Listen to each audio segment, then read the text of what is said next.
goodness, look who's back. Somebody's back in the building and we're so excited to see you. Back, baby. I've missed you. Yeah, I missed you as well. Mama, how are you doing? How's the good. baby going? Baby is growing, Yeah? 32 weeks this week, and we are getting there. Everybody tells me it's happening. I said, no, I still got 8 more weeks. Yeah, it's but not, isn't this where you start eating sand and grass and bark from the trees and chalk and all the crazy things? No, I'm trying to focus, lock in. Baby's about, I want to say, closer to 2 kilos, 1.8, Whoa, so somewhere we're talking there. like this size and shape and this features. The foot's like 5 centimeters. I said, where? Wow, oh my It's goodness. a whole real human being inside there, and I cannot wait for that moment. But before we do, obviously, like you said, we got to get focused here, right? There's more than just us that are out here, not just the 3 of us, but we've got some special talent that we're going to be celebrating. Obviously, it is Women's Month. We're going to continue on Expresso as we celebrate our incredible women embracing change, growth, and beginnings. And someone that I think is doing that so perfectly, Gabriela Esposito, all the way from Giovanni's Deli World, is joining us to reflect on her journey, the lessons she's learned, and an exciting new chapter ahead. Oh my gosh. If you know anything about Cape Town, Giovanni's is right there with it. Absolute Part of the staple. furniture, Yes, yeah. exactly. And on the Science of Happiness series, we're discovering why laughter is more than just a reaction. It can also be a powerful tool for our well-being. Now, our favorite gents are joining us again. Brett Shuttleworth, Joe van Niekerk, Kobus the Viking Visser are here with the science behind laughter and a fun laughing yoga demonstration. Hey, these peeps are just honestly unlocking all the power within us, and I can't be more grateful that they're here once again. And seeing that it is International Youth Day and it's around the corner, we're going to be celebrating young voices making a difference. Now, starting with Cape Town rapper Effa joins us to talk resilience, identity, and turning experience into powerful music, baby. Let's go. And then finally, this is part of Raul's family too, the top billing presenters search is on. And we're welcoming more of the top 40 contenders and putting their presenting skills to the test right here on live TV. Whoa. What better way to test them? Daunting, trial by fire. But let me tell you, we've got all the talent. Top 40 are going to be embracing our show throughout the next few days. And today, we've got 2 stellar talents that we're going to show off right now. But before we do anything, of course, official duties must commence. Some lady, you ready for that, of course? That's right. And I think we're ready for a stellar show. So, Mzansi, let's get it on the road.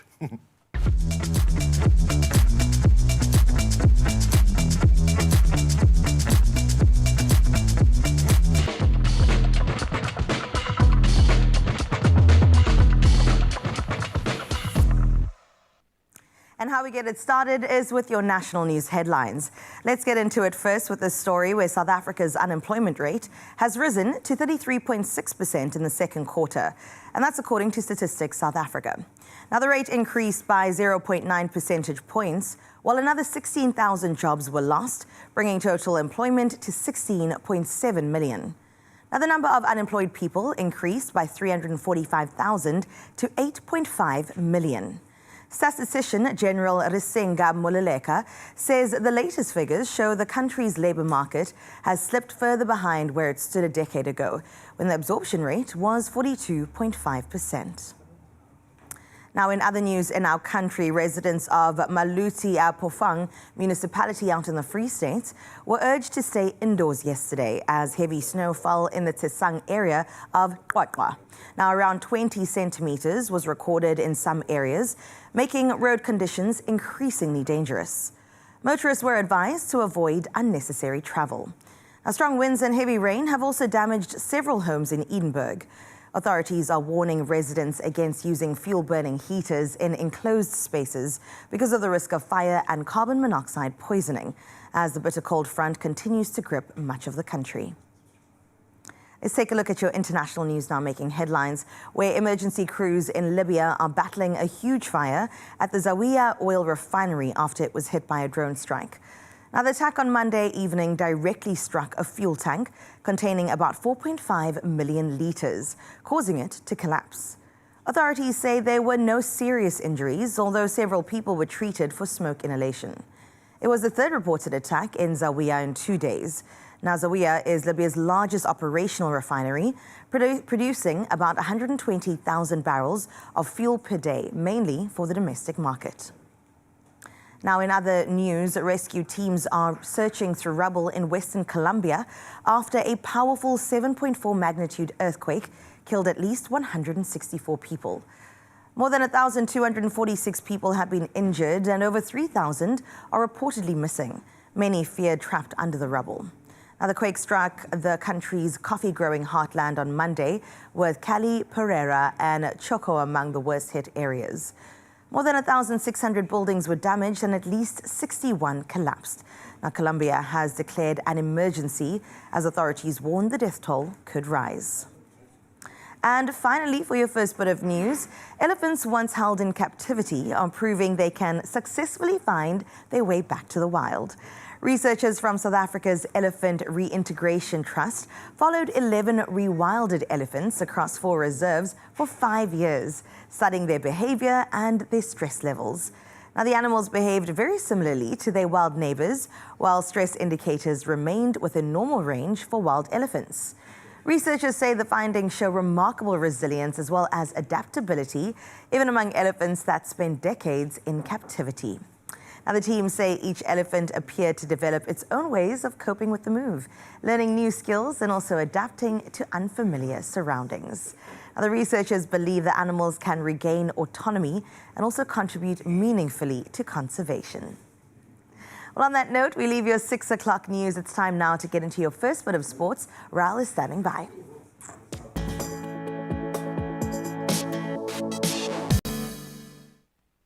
Thank you so much, Carissa. Yes, let's open up the tabloids and all things sport this morning and dive straight into it. We're going to start off on footballing fronts first. Now, Mamelodi Sundowns got their premiership campaign underway with a dramatic 3-2 victory over TS Galaxy. Now, with Galaxy leading 2-1, Masandawana staged a late comeback as substitute Spilele Mkulise scored twice in the final minutes of the game. Now, also in local league action, Chippa United and Richards Bay drew 1-1, while Stellenbosch shared the points with Polokwane City. Well, sticking to football news and moving to our continental affairs, the Final Four will become 2 in the Women's Africa Cup of Nations tonight as semi-final action takes center stage. Now, in the opening clash, tournament debutants Malawi take on Algeria at the Olympic Stadium in Rabat. And that will be followed by a heavyweight battle between host nation Morocco and Cameroon. Well, we move to rugby news next, and the All Blacks have been dominating our shores and did just that when they put on a second-half clinic in Durban, handing the Sharks a 54-0 defeat at a rain-soaked Kings Park. Now, the Sharks held their ground in a competitive opening period, trailing just 14-0 at the interval, and before the visitors broke clear in the second half. Now, 7 different players touched down for the visitors as New Zealand ran in 8 unanswered tries in very difficult conditions. Well, wrapping things up in sport and diving to netball, now Cape Town celebrated a historic home victory after edging Tshwane 56-55 in a very thrilling final to be crowned national netball champions. Now, former Proteas shooter Siggy Burger sank the winning goal in a tense neck-and-neck encounter, handing Cape Town the national senior title. Now, Mangwang finished 3rd after defeating Johannesburg 45-44, another close affair in their playoff match. Well, that's a wrap on sport for this hour. We dive into all things weather to find out what you need to wear for the day, and Carissa's got the latest.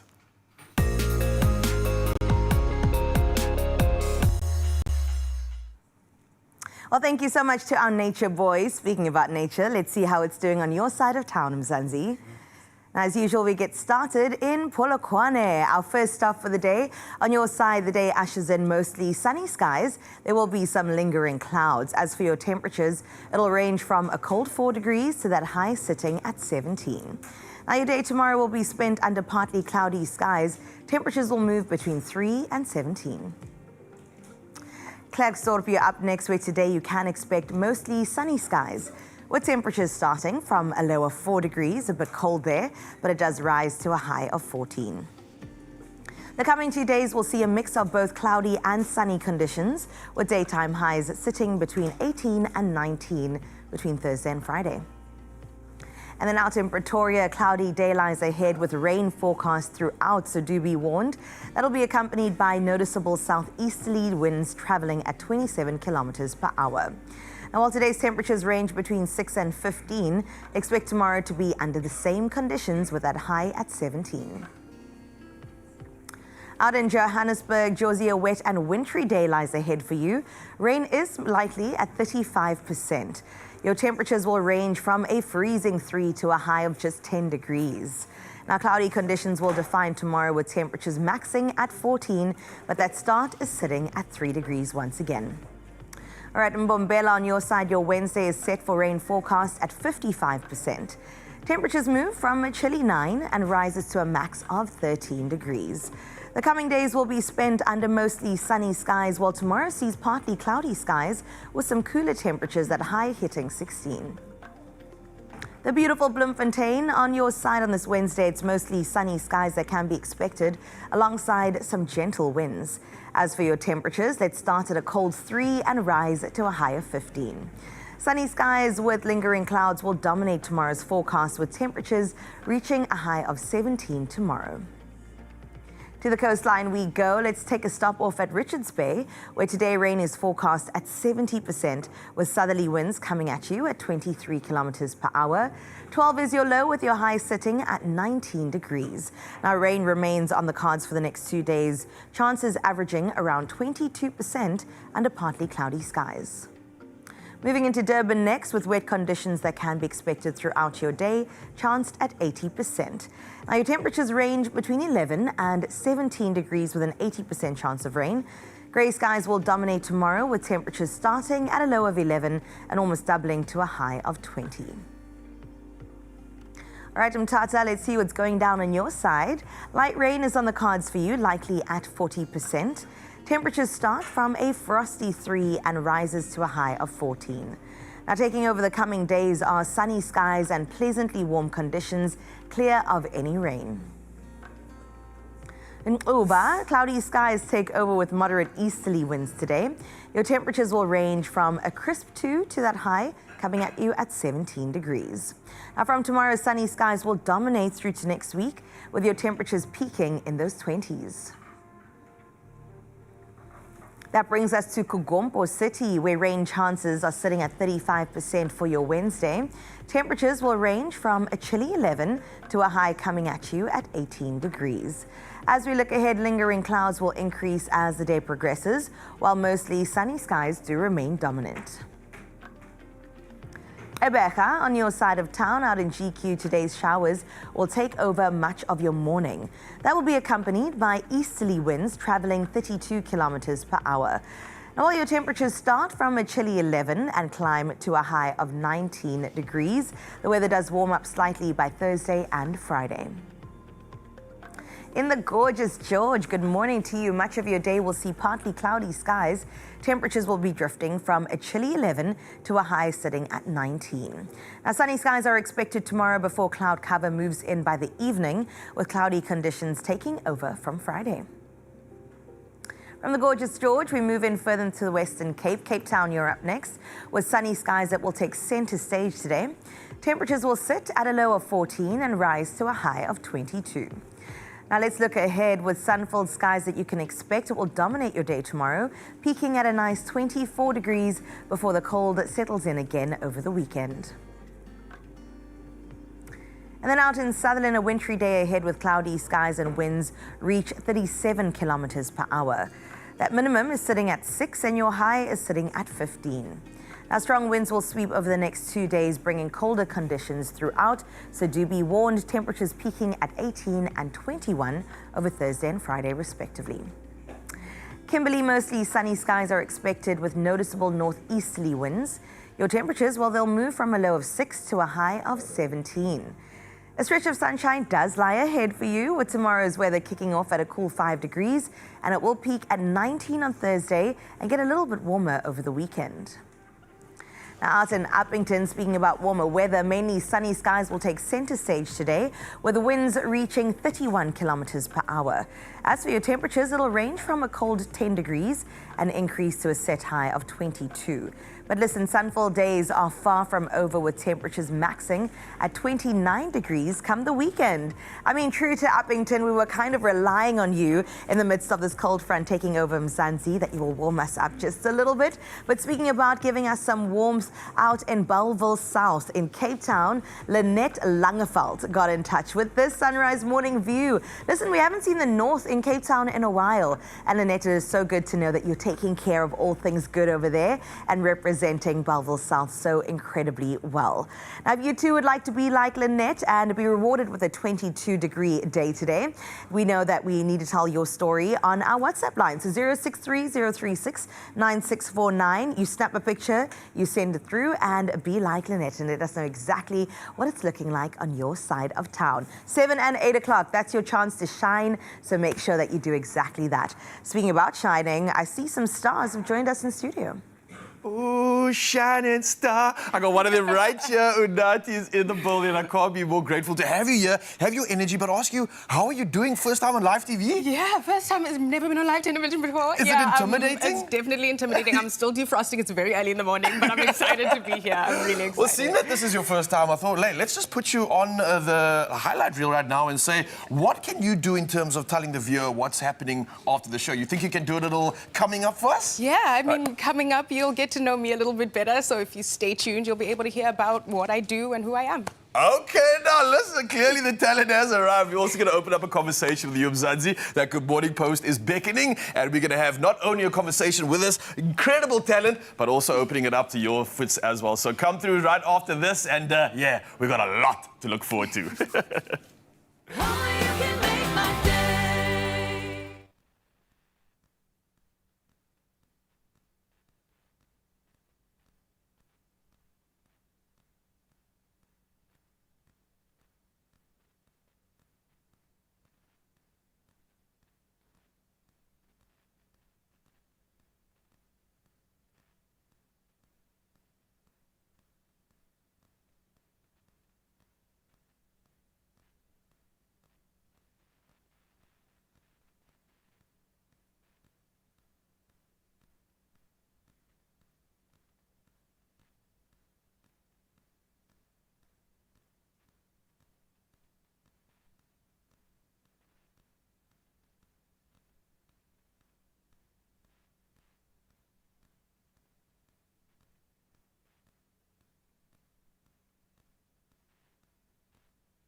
It's my feel-good breakfast show.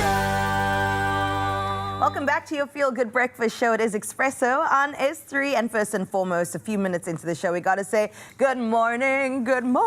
Oh, I like that. Dun, dun, dun, I try to warm up the vocals a little bit. Well, listen, we're going to get a spring in the conversation right now and open it up to you, Mzansi, because, listen, it is Women's Month. We're celebrating conversations, moments, inspiration. And let's get this conversation going and see if we can be sneaky about this. All our women out there, right, we want you to write something in the comments that you think us gents reading will not understand. Can you bring your most A-game girl talk that even us gents can't even figure out? Well, let us know. Come through in a voice note, a message, a WhatsApp, a picture. The number's 063-036-9649. Don't forget that hashtag Expresso Show. This is a spicy one. It is a spicy one. I'm thinking more pictures, like devices or things that women use that men would have no idea. You could put a picture of an eyelash curler and they're like, what is this? That's true, yeah. So if you do have any of those, do let us know. Across our socials at Expresso Show is where you find us. But we are celebrating the girlies throughout the month. It is August and it is all about Women's Month. And speaking about, the top billing presenter search has officially reached its top 40 with contestants from across Mzansi now one step closer to landing, I would say, one of the most coveted roles in TV. It is pretty much that, without a doubt. Now, our next contender is a multimedia journalist, a content producer, a voiceover artist, and an actress. serious, I think this game's done already. Ladies and gentlemen, put your hands together for Nasi Hako! Thank you so much for having me. Of course, Nasi, this outfit, girl. Thank you. I tried. Red carpet ready, is that the Yes, thing? Very exactly. cool. Is it a local Yes. designer? Do you do it yourself? It is a local designer. It's actually one of my friends, and I love their story so much. Their brand is actually crafted from a story of using art to get out of struggle, and it's beautiful, and I hope everyone checks them out. Wow. Come on, already We already playing picking it top out. billing moves here. That's how you Gets roll it. as a presenter. He You're gets representing it. the country. You're putting so many incredible stories on the spotlight. But right now, you are on the spotlight. So who is this woman on the couch? Who is Nasi, especially when the cameras are off? What do we find stimulating you, filling up your cup? Yeah, well, I'm just a girl, honestly. I love to travel, I love to dress up, I love to read, I love to listen to music, I love all those things. But I think mostly I'm just the kind of person who loves to bring joy to other people. I love to connect with others and make them happy. And I'm a little bit whimsical, so I love to be playful. And I think that also comes off sometimes on screen. So, yeah. That's good. You're going to do well here. You're going to do well, yeah. We love to see that as well. And I think your experience has definitely contributed towards this. And I do want to talk about it because Raul mentioned it in the intro. I mean, from being an incredible journalist, content production, voiceover artist, acting, now presenting too. Yeah. Have these sort of helped shape your journey in the top billing space? Yes, for sure. I mean, journalism really taught me how to ask the right questions, and then content production helped me to take those answers and craft them into stories. And then with acting as well, it taught me how to find empathy in people's stories and how to use that as a mechanism to connect with other people.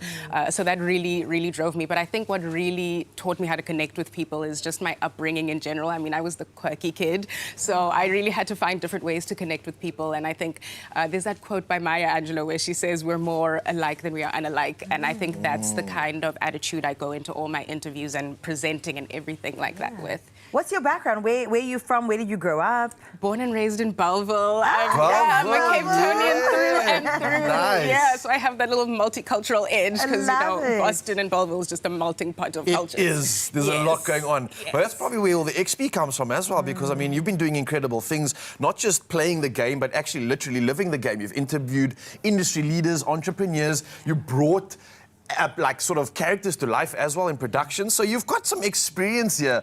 When for you was the moment that you realized, listen, this is something I actually want to do. I want to make a career out of storytelling. This is my passion, because clearly it is. Yeah. Honestly, I think it was a compilation of moments. I don't think there was one specific moment. I think just because I've had the privilege of interviewing so many people and speaking to all these industry leaders and people who feel like I grew up watching them on television, you know, and so I didn't really believe that I had it in myself until they sort of reflected that possibility back to me and I was able to imagine it for myself.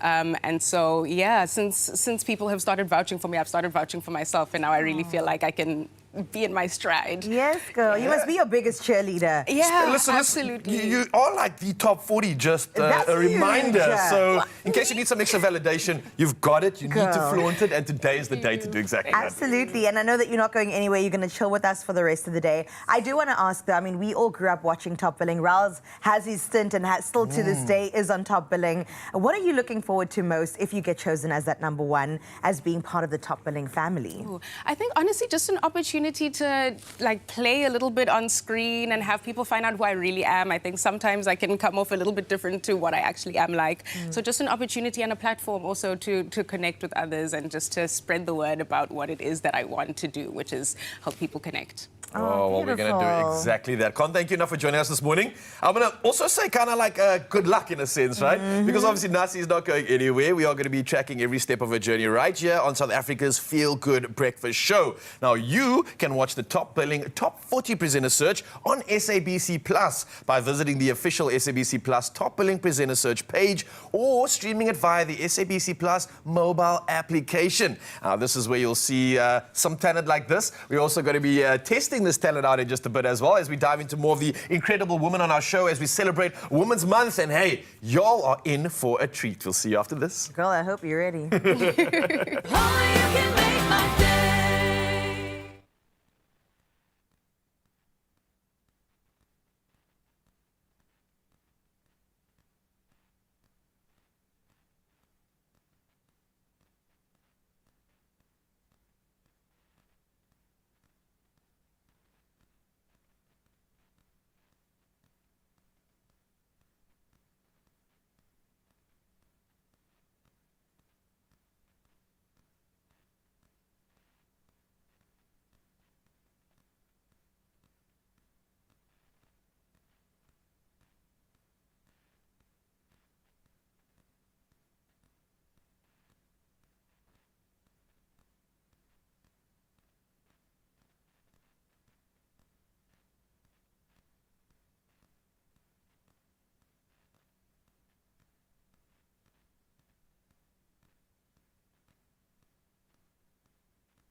It's my feel-good breakfast show.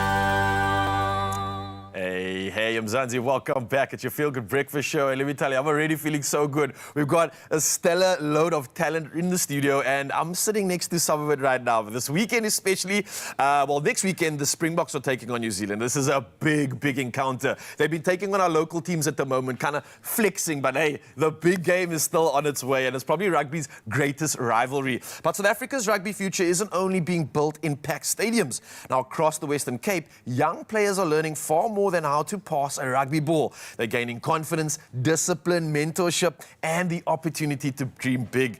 Now, the Sports School Development Program has helped create pathways from community rugby to provincial rugby and scholarship opportunities. And this morning, we're joined by the founder of the program, Rudy van Voigt, and one of the young players, Diego Kun, who's here to talk to us about the system and I think just celebrate what's been happening this morning already. So to both of our gentlemen on the couch, good morning. How are we doing? Good morning. Good. Diego, it's cool to have you here, man. I know, like, Rudy's obviously, he's used to this. But you're a young kid, a young talented kid, being on live TV. How does it feel, bro? It feels very good. I can't lie. You made it, man. Give me a high five, bro. I'm absolutely proud of you and the work, but we're going to chat about it in a bit. Rudy, talk to me about this development program. What's going on here? What was the reason why you started this in the first place? And why are you trying to address these big issues that we are experiencing in the communities right now? Yeah, the main thing for me was what I was seeing in my career, in what I also playing a little bit rugby, is to going to the best schools in South Africa, you need to have a lot of money. Yeah, and for me, man. was the first thing was to looking in opportunities. And for me, that was the reason why I started in 2017. I started this program with the intention to use rugby as a tool. And to mold the boys and create the boys off the streets. So we all know what happens in those communities is drug abuse, gangsterism, and young kids go quickly in there. And for me, wasn't it how I can help these kids? I don't have a lot of money. I don't have 500,000 a year for school fees. To send them to best schools. But what I have is the knowledge of the game. And how I can use the knowledge to help the kids and bring them in and help them through sport. And that's where it was coming in. And then I looking around, who's the people what I can ask? And for me, it was the best thing to ask the schools. And then I come out with Wynberg Boys High School and was use other facilities and help the boys in those facilities to make sure the boys create the best coaching. And that's where your coaching come very important. And it's not all about rugby, it's all about the building a young man, a young person. For me, it wasn't always, I want to change one boy's life every year. And now it's changed like 20 boys a year, or 30 boys a year. But you mentioned now, it's not just rugby that you are involved in. What else is happening in the program? No, in the program is also us trying to help the boys with academic support. Also help the parents to help to how to have an application to apply for the school. And also help the boys the pathway to going to after school. Then you still need to go to varsity. But you don't want to do a primary school boy, invest in him. But you need to, the very important thing in rugby is, and for young boys what coming from different backgrounds, is firstly, to create all on the same page. Secondly, to have a support structure in place. And that is what SSDP is, also want to work a pathway with you in a support structure, off the field, on the field, and also your academic support. When academics, you asked me 10 years or 5 years ago, I said, no, only rugby. But now I just say, you need to have academics, you need to have a balance. And options. And options. Yeah. But as rugby not working, then you need to have opportunity to going to varsity. And if you have a brilliant rugby player, so Diego and those guys have a brilliant rugby future. And as you have opportunity, can play through the varsity cup. But now, or South Afrikaanse schoolboy rugby is, as you see the guys are going up yesterday, CIS and those guys, 18 years last year, is his schools are still playing. It's incredible, eh? So let's talk about this incredible talent. We got Diego Cunha on the couch right now. Diego, where are you from, by the way, bro? I'm from Pinelands. From Pinelands, okay. So how long have you been a part of the program for? For about 2 years now. And when you started, did you ever think that you could be one of the kids that are not just a part of this program, not just an incredible position, but I believe you're a provincial player as well? Yes. Well, that's huge, man. How does that feel? So it feels fantastic, honestly. Yeah? Like, you represent your whole family, your friends, your school, your club, everything. So. And still obviously enjoying the game. What's your position? So I play scrum half. Oh, so who's your hero in the number 9 position? Grant Williams. Grant, fast, you got speed, you got a brain on you, I'm sure. Diego, I'm thanking you so much for choosing to use your talent so wisely, especially in this position. If you had a message to like some of your other friends and stuff that might be watching right now, do you have anything to encourage them to get involved in sport? Nah, you must just keep working hard on every day. You have to continue doing what you must do.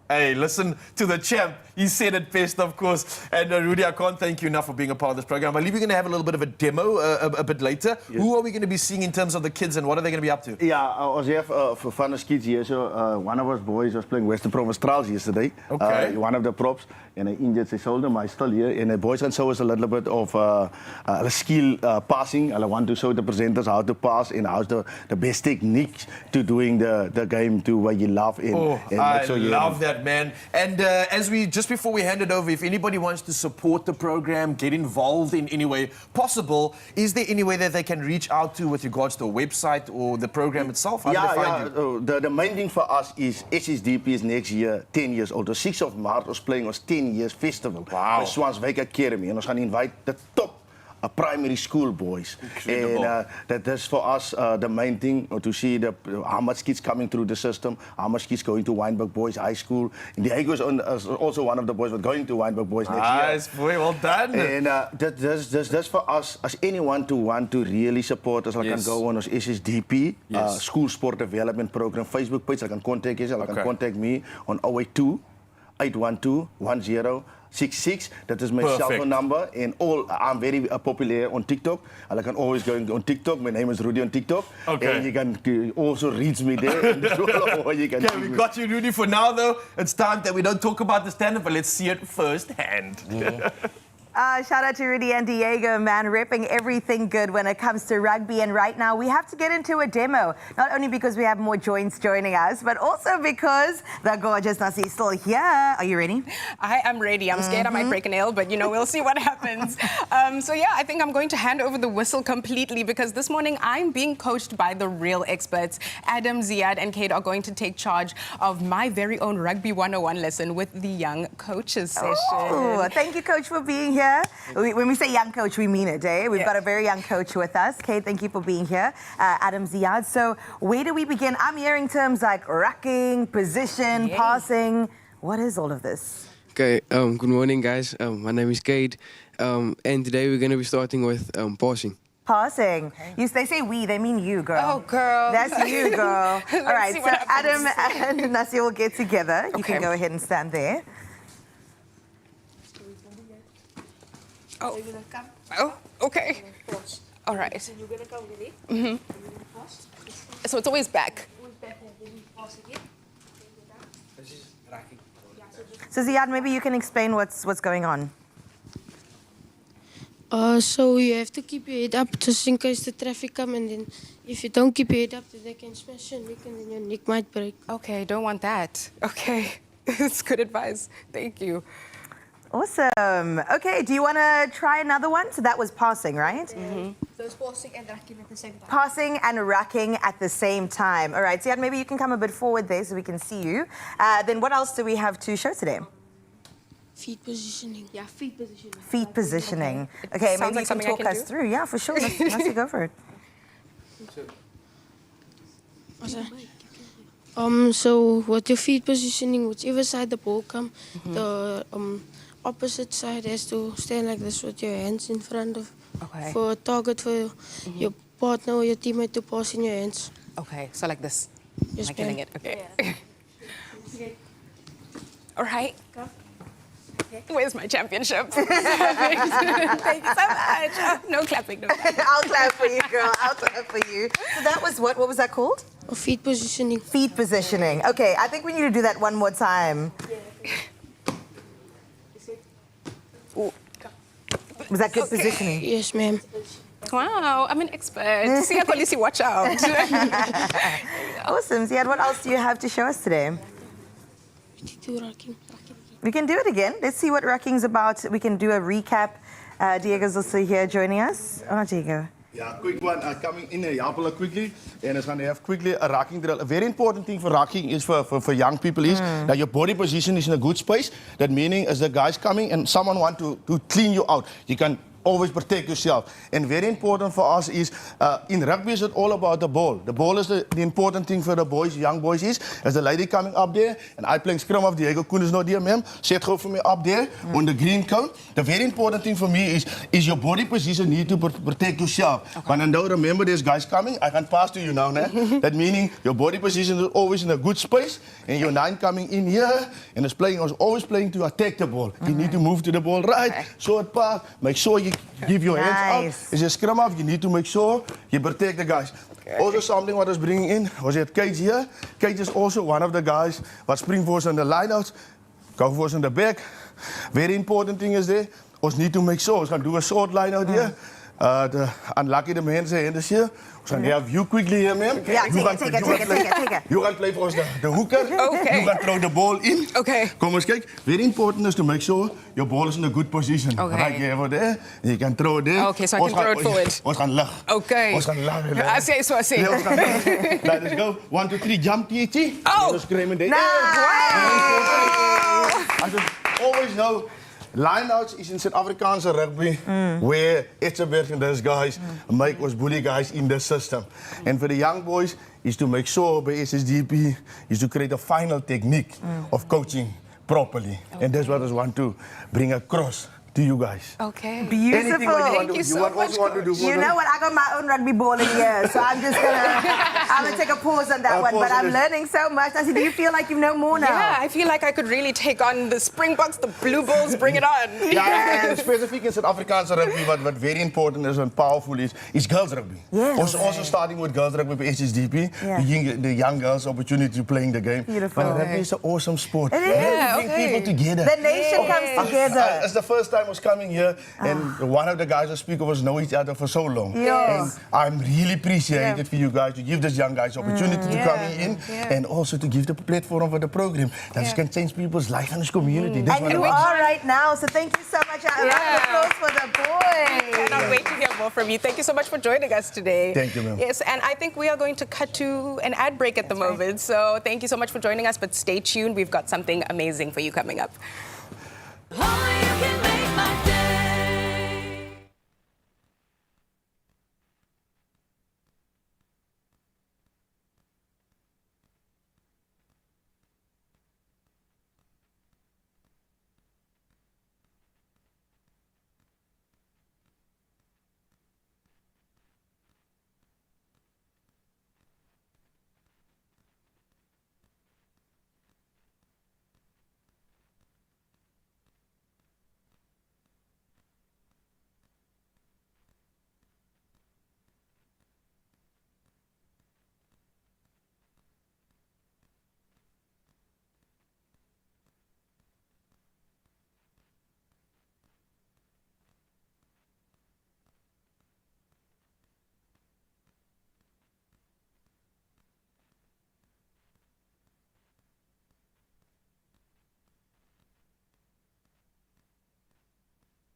It's my feel good breakfast show.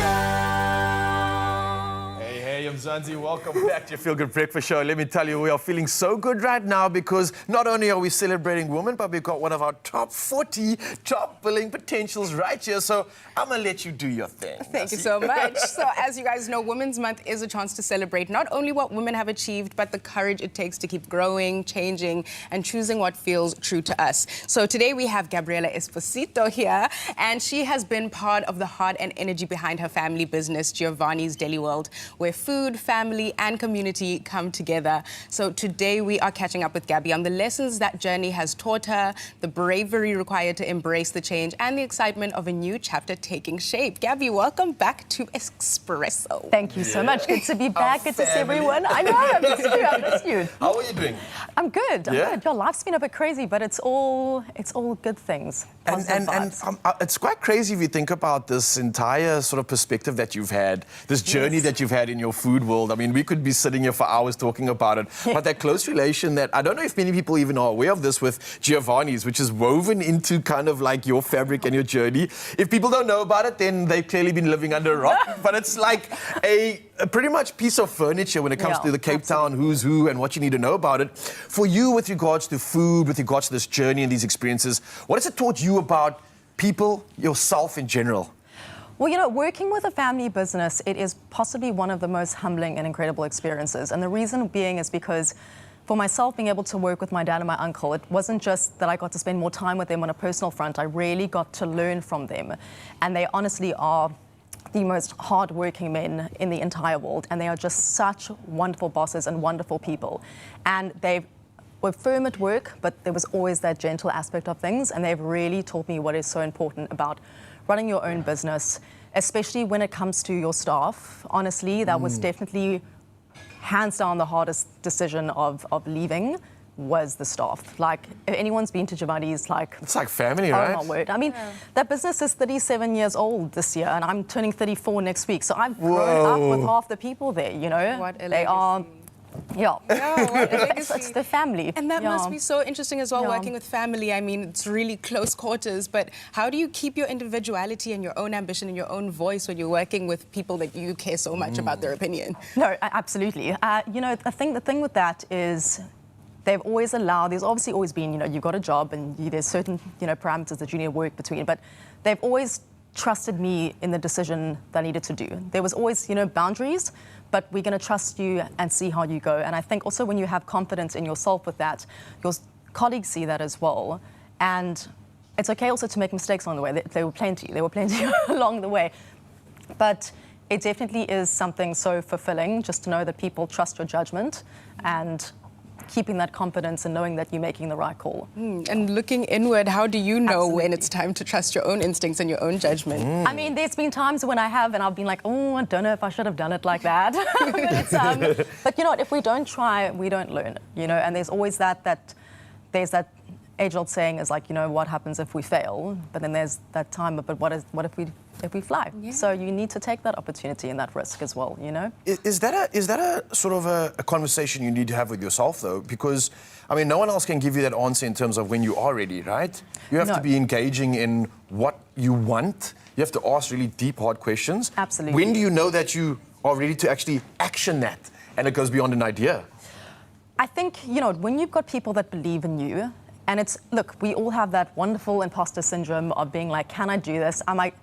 Is it going to be an absolute disaster? But the thing is, we live this one life. If we don't try, we will never know. And as my wonderful mother keeps saying to me, that this year is the year of the horse. So right The year of the horse, okay. I need to gallop onto new, beautiful, exciting horizons, and it's going to be a very exciting journey. And I think it's just trusting your instinct, you know? I think, and it's all about that manifestation. If you manifest and you have those affirmations that I'm not just going to do it, we all are going to overthink things, okay? We all do it. But if you're going to be an overthinker, overthink all the positives. Overthink all the good things that are going to come. So for me, courage is knowing when you know something is right. I mean, as a woman, I've been that girl in a room with men that mistaked my confidence as being disobedient and my questions going as being disrespectful. I've been there. And it's just so important to know that, yes, you're not always going to get it right. We're not all perfect here. There's going to be mistakes. But if you need to just have that confidence in yourself because it will shine through. And if you are confident in what you have, then everyone else will feel it around you. Yes. Yeah. Well, thank you so much for bringing your shine onto the show Thank you. today. And tell us a little bit more about what you'll be doing. What recipes can we expect from you a little later? Well, so I can't tell you exactly what we're doing just yet, but I'm actually joining forces with the famous Jared and Ariel from Jared's and Ariel's in Sea Point. Wow. We are opening up in Sea Point at the end of the year, so I can't give you too much information what we're doing yet, so pending approval. But So the horses gallop now. the horse is galloped, yeah. Whoa. It's very exciting. It's going to be absolute chaos, but it's going to be beautiful. And for us, we are just focusing on food that is good and wholesome and delicious, not overthinking things. I feel like a lot of restaurants have just really wanted to overcomplicate things lately, and I just want to keep it simple, good, wholesome, happy vibe. And just a really good shopping experience. I think if anybody's been watching our show and has seen you over the last few years, they'll be like, finally, I can't wait. And I think this is such perfect timing. So wishing you nothing but the best of luck and an opportunity to showcase your talent right now as we dive into your safe space. And I think Clem's actually waiting for you right now. So Mzansi, it's time for us to get into something exciting, fill the bellies, and carry on with our woman inspiring us right now. Good morning, South Africa. My name's Clem Pedro, and welcome to the Culinary Hotline on this very fine Wednesday. Now, our Eating for the Future theme is all about making more thoughtful choices and what we put in, what we actually put on our plates. Now, this morning, to continue that theme, I've brought in the amazing Gabby Esposito, who's going to be making what she promises to be an Italian staple that we will be loving from now on out. So it's a caponata, which features fennel, brinjal, capers, and everything good in Italian. So if you want to get involved this morning, and if you want to have your say or ask myself a question or ask Gabby a question, please do. Send us a WhatsApp on the WhatsApp number, and that magic number is, give me a second, it's over here, 063 036 9649. Please do let us know if you have any questions, any conundrums. We are here for the whole morning. Gabby, please come into the kitchen. Hi, you. I'm so good. Welcome to the kitchen, Gabby. Thank you. Nice to see you. It's been a while, hey? It has been a while. I mean, I saw you like last week, but Okay. I mean, from a kitchen perspective, it has been a from while. a kitchen perspective, it's been a while. So we're making caponata today, which is something that I know to be an Italian side, but Yes. it very quickly becomes the Oh, centerpiece. so much you can do. So much you can do with this. And it starts off with like humble ingredients, which I'm loving about the series we are talking about, is your seasonality. But again, Italian food is all about simplicity. So we've got fennel, brinjal, and marrow. Where do we begin? Okay, so what we're going to do is, so traditionally caponata is not made with fennel. It's something that's kind of just made with your brinjals, it's made with your zucchini or baby marrow, and obviously sultanas is a big feature of it. I'll be honest, I'm not the biggest fan of the sultana side of a caponata. I just like it. I don't know, it's like a bit, but it works. So what I've just done to make here it we go. more bougie today, and because of our seasonal produce, we've obviously added some fennel, and we also actually adding some capers as well, just for some little sweet, salty vibe as well. I like the addition of the raisins because, I mean, we always add a little bit of sugar to counterbalance acidity in the tomatoes. Yes. However, I learned from you it's not necessary. If you go low and slow, you don't need to add the sugar to the tomatoes. You do not need to add the sugar to the tomatoes. With the caponata, you have the vinegar at the end and the sweet of a bit of the sugar and obviously the sultanas or the raisins. But if you so cook a passata and you have a good quality passata, you don't need the sugar. There we go. I ever see people adding sugar to recipes, and I'm like, no, just need an extra half an hour on the stove and just slow simmer. There we go. Okay, so leave the sugar, leave that alone. Okay, we do have a beautiful high quality passata sauce today. There we go. What is the difference between? Let's get into it. Yeah. Passata and then normal tin tomato. Well, passatas is basically, it's pureed. But the thing is that with some passatas, you have obviously the good quality ones, they'll often add a little bit more water just to like get some out of it. Whereas if you get like the tin tomatoes, you know you're going to get something more thicker. But again, good quality passata, don't skimp on it. And it's uncooked, right? And it's uncooked. There we go. All That's raw. what we love. Perfect. So in the pan, what have you got at the moment? Okay, so I've got some celery here and some fennel, which we've been slow cooking, as well as some onion. Gotcha. So this is basically our sofrito base. Want to call it like that. And now I'm going to add actually some garlic as well. You know, us Italians, we love garlic. There's garlic in everything. When people say they got a garlic allergy, I'm like, we can't be friends. I'm sorry. Like, Shame. I don't know what to do with Shame. that. And, okay, so we're going to slow cook this now. This is going to simmer. And then obviously we've got our passata. We've got the red wine vinegar, which we're going to add kind of at the end. Capers more towards the end. Got a bit of stock here. Some more olive oil. I was like, did we add stock to this? I don't remember doing that. What I find amazing is the ingredients are simple, but it's the olive technique where the magic actually comes through. Everything we Absolutely. add into the pan, we really take a bit of time before we add the next ingredient. Yes. like the celery and the onion that you added in the beginning, that was cooked down to the point where it was super, super soft. Absolutely. And I'm seeing that with the garlic as well. We're adding it and now we're toasting it almost in a way. Yes. Before we add the next ingredient. Oh, you got heat? So I'm adding the heat now. I've got our passata now because we want to get this to the boil. And then we're going to slow cook and simmer this down. And then obviously separately, you've got your veggies. Let's talk about it. So we've obviously got brinjal, we've got fennel, and we've got zucchini or baby marrow. Okay. And then for the fennel, because she's made up of so many different parts, what do you actually use? So I like to keep these little top bits as your garnish afterwards, so don't throw them away. You can use the stalks, however, they are quite hard. So for this purpose, we're going to rather just be using the bulb. Some people do like to take that outer skin off first, just because... That smalls instantly. Oh, it's gorgeous. Like licorice, so beautiful. but like, whoa, It's that so is amazing. yummy. So we're keeping the fronds. Yes. And we're gonna use the stalky bits for composting. Yeah. There we go. Because I mean, I do get a lot of flavor out of the fronds, and I feel like throwing them away is a waste. Oh, no. The flavor there is and it's excellent. And also the nice thing is it looks pretty afterwards. Oh, it as well. does. Absolutely. You know? There we go. And then obviously you got your brinjal that we're going to be roasting separately as well as your zucchini, which you're going to add to your sauce once it's done. And then talking about fennel, we're obviously cooking it today. Yes. Do you ever use it raw? Oh, I love it raw. It's so healthy for you as well. Like, it's an amazing digestive aid as well. But yeah, raw or cooked, honestly. And it's like almost after an Indian meal. And I'm so sorry, I can't believe I forgot what it's called. But you get these little fennel seeds coated into the sugar because it aids digestion. And that's the same kind of properties you're getting from the fennel. Yeah, the absolutely. Absolutely amazing. Okay, so you need that cubes, right? Yeah, I'm going to just bring this heat down again. Okay. So we back down to a simmer now. So this needs to like slow cook now. Slow cook vibes for like a good half an hour. And then towards the end, you're going to turn off your make your heat to low. That's when you're going to add in your sultanas, your raisins. You're going to add your vinegar. Then you're going to add your cooked veg already because you want to pre-roast it. Which we have done, by the way. Which I'm sure we've done already. I'm chopping for fun, but let me get it out of the oven.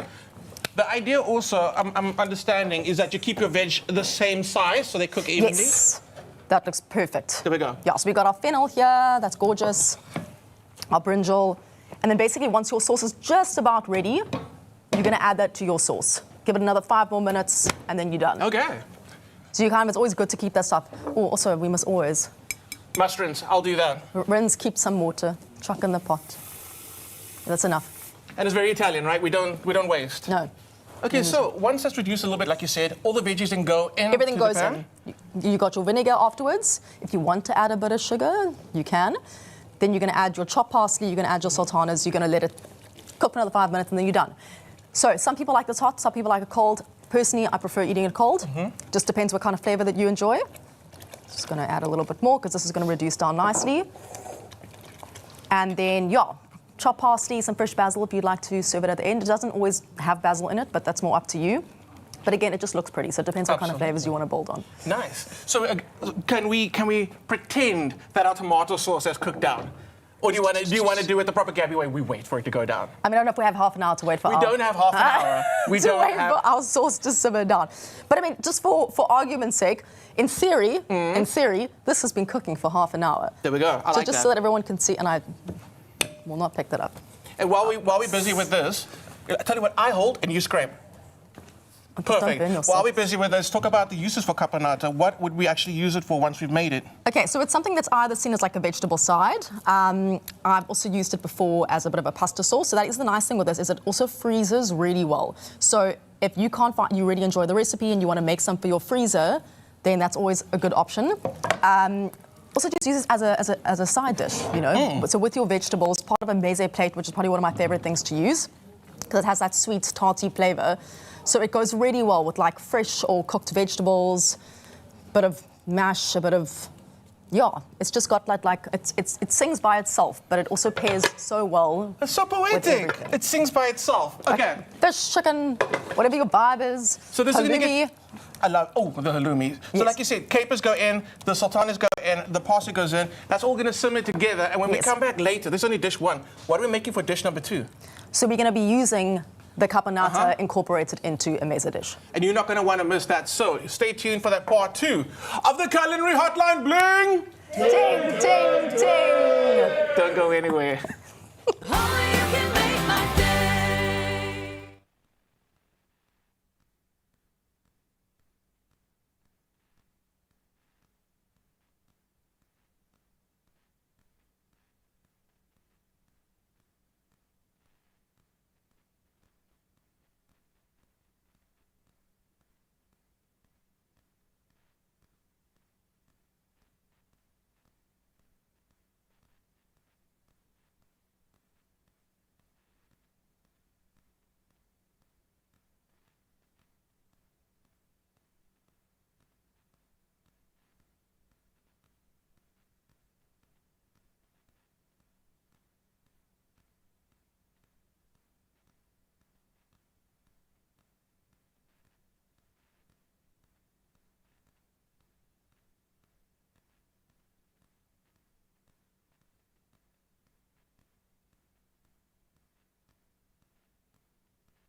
It's my feel-good breakfast show.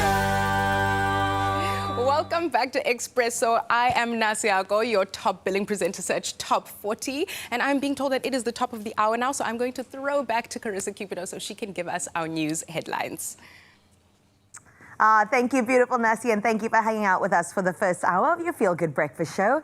At the top of 7 o'clock, let's get straight into your national news headlines, where the Eastern Cape government has honoured the legacy of Sarah Baartman with a wreath-lying ceremony at her grave in Hankey. Now, the event formed part of the province's leg of President Cyril Ramaphosa's Milestones of Freedom campaign, which aims to remember the past while shaping the future. Now, Economic Development MEC Nonqobelo Peters says the humiliation Baartman suffered more than 2 centuries ago still resonates in violence and the objectification of women today. Now, she says her treatment was a form of gender-based violence. In other news in our country, South Africa's unemployment rate has risen to 33.6% in the second quarter, and that's according to Statistics South Africa. Now, the rate increased by 0.9 percentage points, while another 16,000 jobs were lost. And that brings the total employment to 16.7 million.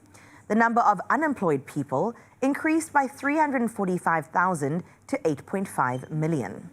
Statistician General Risinga Maluleke says the latest figures show the country's labour market has slipped further behind where it stood a decade ago, when the absorption rate was 42.5%.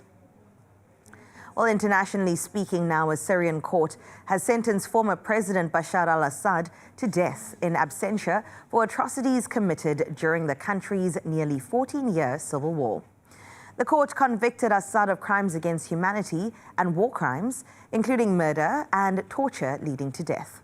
6 former military and security officials, including his brother Maher al-Assad, were also sentenced to death. Now, Assad fled to Moscow after Islamist-led forces ousted him in December of 2024. More than 500,000 people were killed during the conflict, with millions displaced. Now, in other news, emergency crews in Libya are battling a huge fire at the Zawiya oil refinery after it was hit by a drone strike. The attack on Monday evening directly struck a fuel tank containing about 4.5 million litres, causing it to collapse. Authorities say there were no serious injuries, although several people were treated for smoke inhalation. Now, it was the third reported attack in Zawiya in 2 days. Zawiya is Libya's largest operational refinery, producing about 120,000 barrels of fuel per day, mainly for the domestic market. Now, for your 7 o'clock news, we end off here in a safe place to heal that has helped one Gauteng mother turn a painful chapter into a story of hope. We're talking about Nomfundo Nxumalo, who fled domestic abuse and was placed at the Theodora Ndaba Victim Support Center in Davidton, where she received counseling, support and skills training.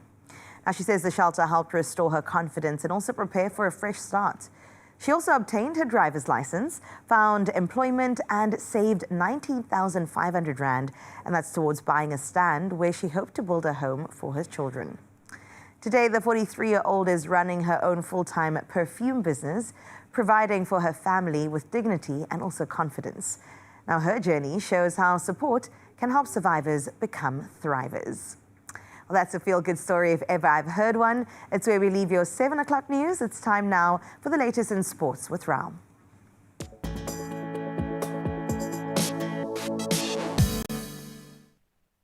Thank you so much, Carissa. And yes, let's dive into all things sport once again. We're going to start off with football news first. And Mamelodi Sundowns got their premiership campaign underway with a dramatic 3-2 victory over TS Galaxy.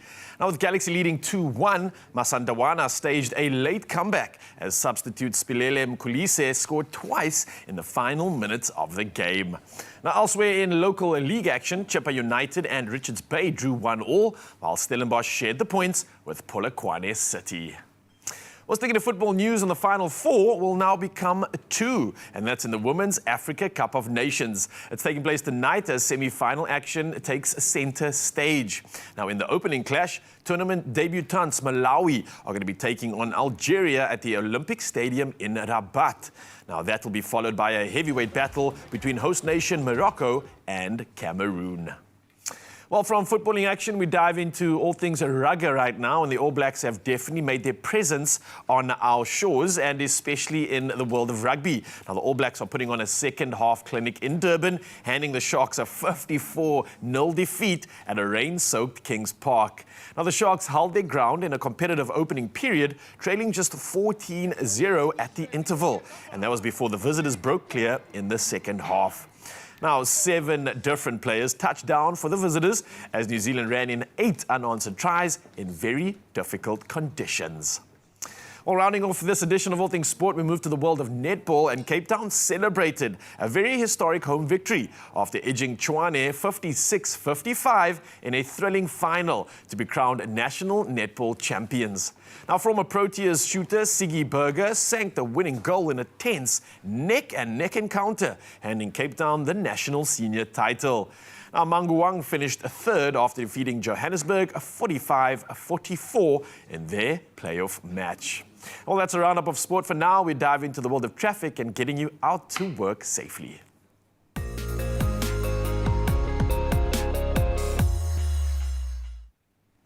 Now, diving into the world of traffic, we're going to start off in Athlone in Cape Town. Now, congestion has been reported on the N2 inbound at Jakes Gerwel Boulevard. Now, daily road users can expect delays and are advised to allow for extra travel time as they head out on their Wednesday commutes. Travel safe, buckle up, and plan your routes accordingly. From the road to the sky, let's find out now what's happening in the world of weather.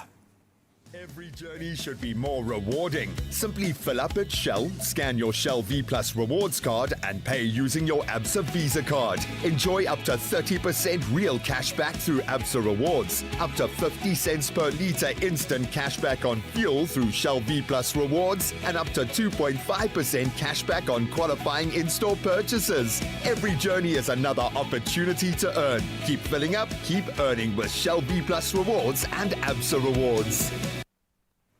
And right now, I'm going to continue to reward you with a heads up on what you need to wear today. We're going to dive into all things weather right now. So let's start it off in Polokwane. Now, your day ushers in mostly sunny skies with lingering clouds in Polokwane. Your temperatures will range from a cold 4 degrees and moving to a maximum of 17. Now, your day tomorrow will spend most of it under partly cloudy skies, with temperatures moving between 3 degrees and a maximum of 17 degrees. Now, from Polokwane, we move to Klerksdorp next, and it looks like today you can expect mostly sunny skies. You've got temperatures starting from a low of 4 degrees and moving only to a high of 14 degrees. Rather chilly in Klerksdorp, and looking at the coming 2 days, you'll see a mix of cloudy and sunny conditions, with daytime highs sitting at 18 and 19 degrees. We move to Pretoria next, and a cloudy day lies ahead with rain forecast throughout. Now, accompanied by noticeable southeasterly winds traveling at 27 kilometers per hour. Now, today's temperatures range between a cold 6 and a high of 15 degrees, but you can expect tomorrow to be very much the same. From Pretoria, move to Joburg next, and looks like it's wet. It's a wintry day that lies ahead, and you've got rain likely at 35% today.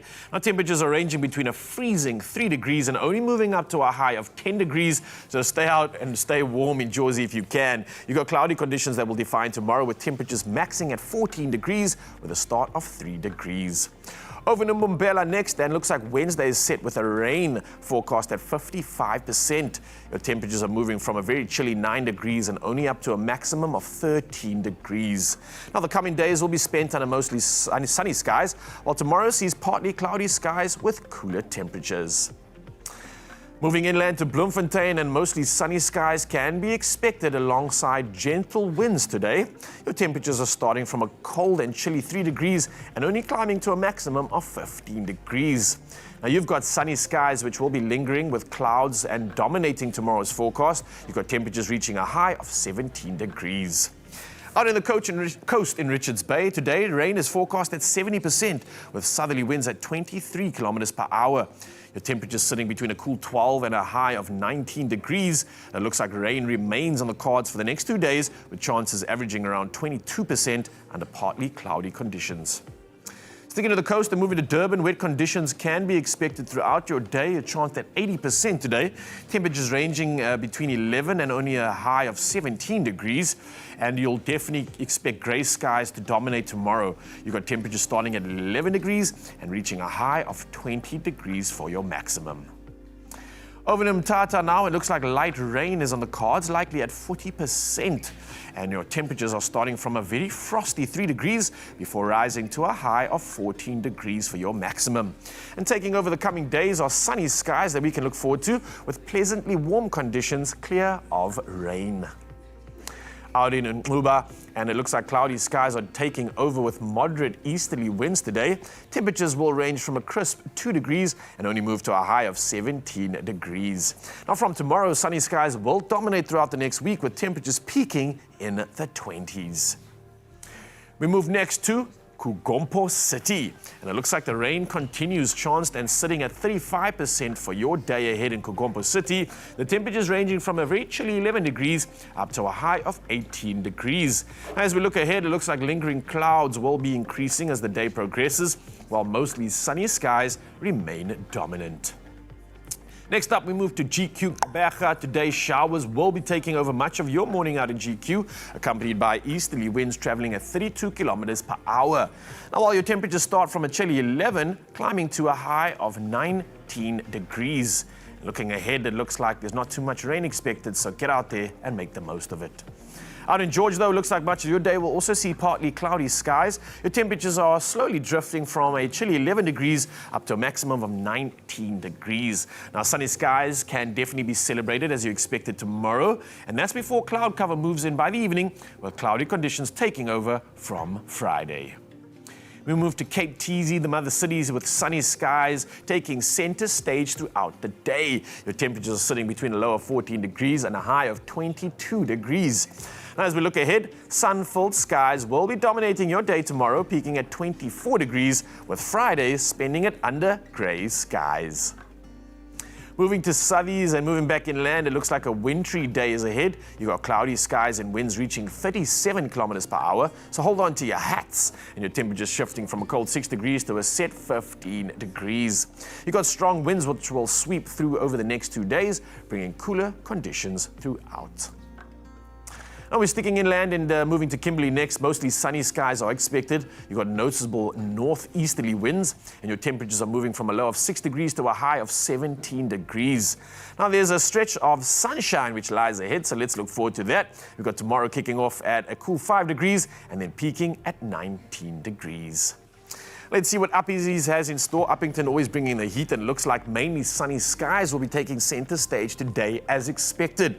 Also accompanied by winds reaching 31 kilometers per hour, and the temperatures ranging from a cold 10 degrees to a set 22 degrees. Sun-filled days are ahead, over the temperatures ranging between and maxing at 29 degrees come the weekend. And here's the rest of the temperatures and the weather patterns you can see across the country.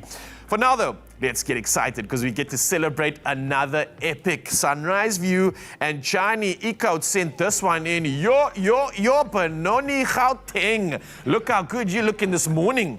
My word. Now, Benoni's are showing off some purples. We've got some pinks. We've got hues and a drama in the sky. And I absolutely love it. Thank you so much for this incredible shot. 10 degrees Celsius. That's the weather you can expect. And listen, every sunrise tells a story just like this incredible one. So share yours with us. Come through and use that number 0630369649. We'd love to see your sunrise view. Can you beat this shot? I don't think so, but hey, let's try. We'll do it again in the next hour. For now, though, we've got something exciting to look forward to.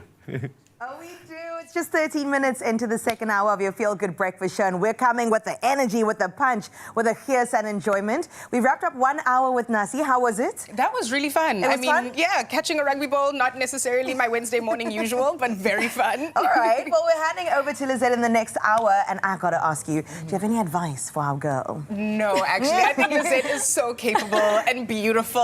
So I think you're going to do amazing, girl. Just be yourself. Oh, well, we're so excited. In case you missed it, the top 40 finalists finalists have been announced when it comes to top billing, and we've had our conversation with Nasi. Lizette's up next. Are you excited to get into it? Nasi really put the bar quite high, but I'm excited. Oh, girl, don't even stress about it. You got this entirely. In fact, we'll put it to the test straight after the break, so don't go anywhere so you can see the goodness and talent of Mzansi right here on your Feel Good Breakfast Show.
It's my Feel Good Breakfast Show.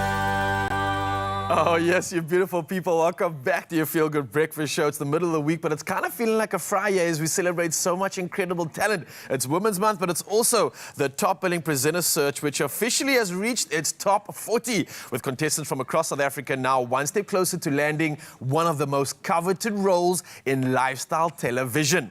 Now, our next contender, Lizette Boyce, is a passionate mathematics educator, a creative, a storyteller, and a former radio presenter. Now, she has built a very unique journey that brings together education, communication, and the arts, and currently pursuing a master's degree in mathematics education in Japan. Let's welcome Lizette to our Feel Good studio. Yeah! Lizette, how you doing? I'm feeling great. I'm excited. Yeah? I'm very happy to be here. I think the emotion must be so overwhelming right now, but listen, there's an opportunity for Mzansi to get to know you and for you to introduce yourself to the world. So how would you describe yourself? Who's Lizette, like, off camera? And what would you say is, like, something unique about you that you bring in terms of your style, your personality, and what we can expect in front of the camera? Lizette is crazy about mathematics. Clearly, yeah. Art, love nature, love taking a walk every now and then, and I just enjoy being with people, getting to know the world out there and exploring. And exploring so much in terms of the world right now. The maths is something that stands out for me. You've got an incredible world of education, mixing in some visual arts and then some experience on radio as well. So this must have shaped you in quite a unique way. But when for you did you realize that, hey, this passion is something I want to make a career out of? Yeah. So in 2022, I entered a presenter search competition actually with CCFM. So it was radio.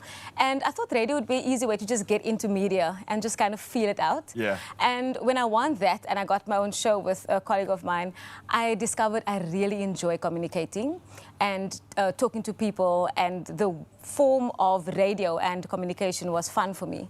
So I explored that a little more, and then I ended up at Helderberg FM, where I also presented. I was a stand-in presenter though.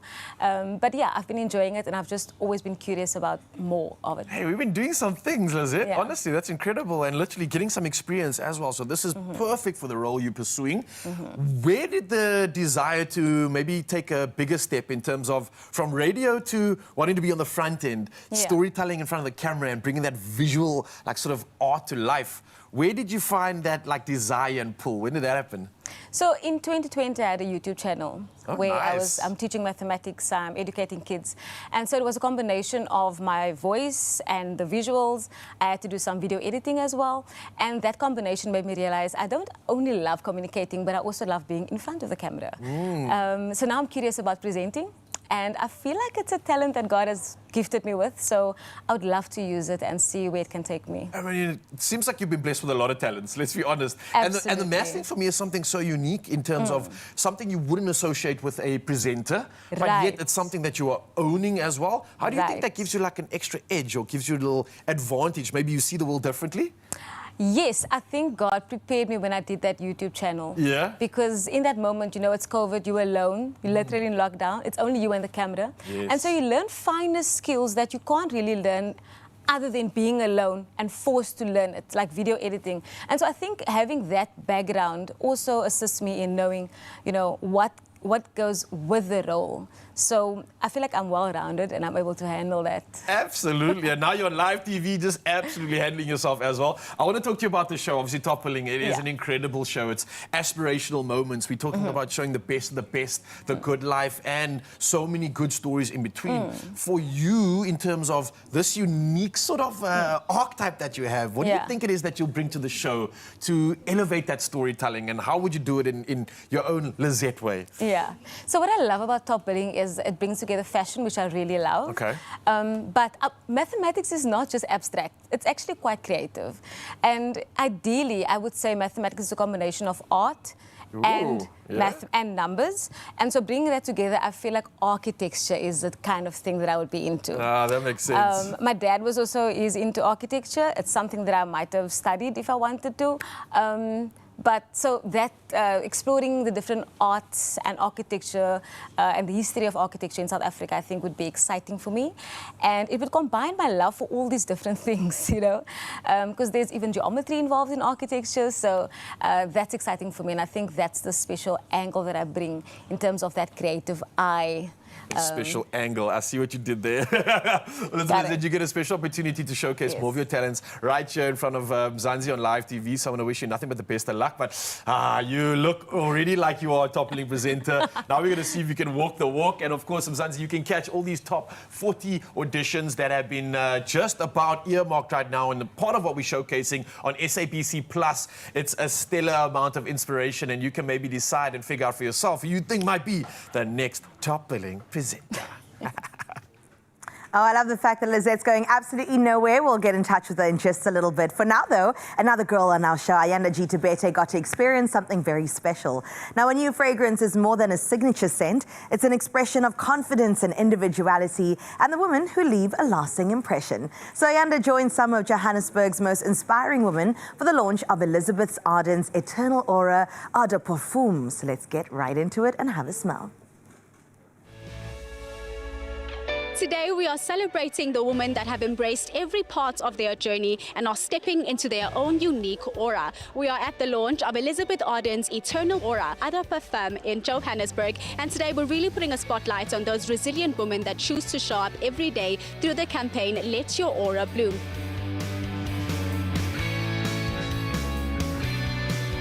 Maggie, what an absolutely beautiful event. You've painted this entire venue pink. Let's talk about Let Your Aura Bloom. What does that mean, firstly? If you take 116 years back, when Elizabeth Arden started her legacy, she really was a woman fighting for women. And it wasn't just fighting for fighting's sake. She really believed that women had a place in the world. And 116 years later, her legacy still continues. So stepping into your aura or letting your aura bloom with Eternal Aura is just paying homage to Elizabeth Arden for the way she fought for us as women and how we today stand strong because of her legacy. I think that's what makes today so special. I'm reminded of how our stories are important and how important they truly are. Can you please tell me about the inspiration behind Eternal Aura? Starting with the bottle itself, if you look at it, it's quite square and strong to show the strength and confidence of women. But if you look at the juice, which is the light pink, it was one of Elizabeth Arden's favorite color, but it also represents the softness of women. And if you move on to the gold cap, which has got the monogram of EA for Elizabeth Arden, but it is also the wallpaper that she used in her spa. So when you really bring together the softness and the strength of women, which is encapsulated in this bottle, I feel truly empowered and also truly honored to be able to share this with South Africans. I am so lucky because I had the opportunity of getting the scent before the actual launch. So I have been smelling like it and getting compliments the entire day. It is amazing to have a flower that is subtle. Oftentimes when the flower is the leading note, it's too much, but it smells feminine but strong at the same time. Somehow it actually lives what the campaign is saying, and that is that you can be strong and be beautiful at the same time. Today is not just the launch of a fragrance. It's really about celebrating these women who are just enormous and gigantic when it comes to owning their blooming journeys, transforming their lives, being beacons of hope. And I mean, in a room full of women, what can't you get? It's just greatness personified. There are so many stories today, but Miss Brown had an incredible story. She's a police officer that got shot while she was on duty. She wasn't born disabled, but now she's disabled. 3 bullets in the body, to still be standing, to share your story, that's power. The doctor said that I won't make it. If I'm going to make it, I'm going to be paralyzed and I won't be able to do anything of myself. But through the grace of God, I'm still standing today. I'm there to encourage other people because now, today I'm an ambassador for people living with disabilities. And I also obtained my degree in social work after my injury, so nothing is impossible with God. Me being celebrated today is a great privilege, and I feel really honored. And if my story will bless another woman out there, like being, feeling lost, depressed, or confused, I want them to feel that starting over or beginning again is not a bad thing. It's all about us. We are important. We are seen. And I feel like we are seen, we are acknowledged. And it was so beautiful just seeing the ladies go up to stage and getting appreciated, their stories, and just seeing our word, you know. So this room, 10 out of 10, clock it. I think the inspiration I'm drawing is really to just be yourself in every room you enter, and your story, whatever it may be, your truth is what you should share with everyone around you. It is my first time being celebrated and appreciated like this. Thank you very much to Elizabeth Arden's team. For the woman sitting at home right now who's in that era, she's just entered that era of trying to find herself and weave that into her everyday. What words of encouragement can you give her? So, Eternal Aura, as the word eternal says, it's an eternal journey. It's an eternal journey of becoming, blossoming. We all have seasons in life, and just as seasons with flowers, the flowers bloom, but the flowers also need time to regrow and become a bud again. Every woman has a beautiful story to tell. Do not be embarrassed or afraid of your story. Do not be beaten down by what you've gone through, but rather pay tribute to the strength that you have, the courage that you have, that you've stepped forward and you continuously let your aura bloom. So I think when you are a woman who is ready to step into the next chapter of her life, remember where you come from, but embrace where you are going with the people that you need to take along with you. And blooming is, of course, the aura that you should carry into your next journey and beyond. Today's celebration is a beautiful reminder that every woman's journey is unique and that each chapter of their life helps to shape the person that she becomes. A huge congratulations to all the Let Your Aura Bloom winners, as well as Elizabeth Arden for spotlighting stories about resilience, growth and strength. Until next time, let your aura bloom. Oh, what a beautiful reminder to, yes, let your aura bloom today and every single day. Regardless of how life may have trodden you down, you have an opportunity to rise and rise again. Thank you so much to Ayana G. Tabete for taking us through that beautiful look and seeing that life is about more than just smelling good. It's all about feeling good from the inside out. Right now, we get into a bit more of the beautiful Lizette. Ral, what have you got for us?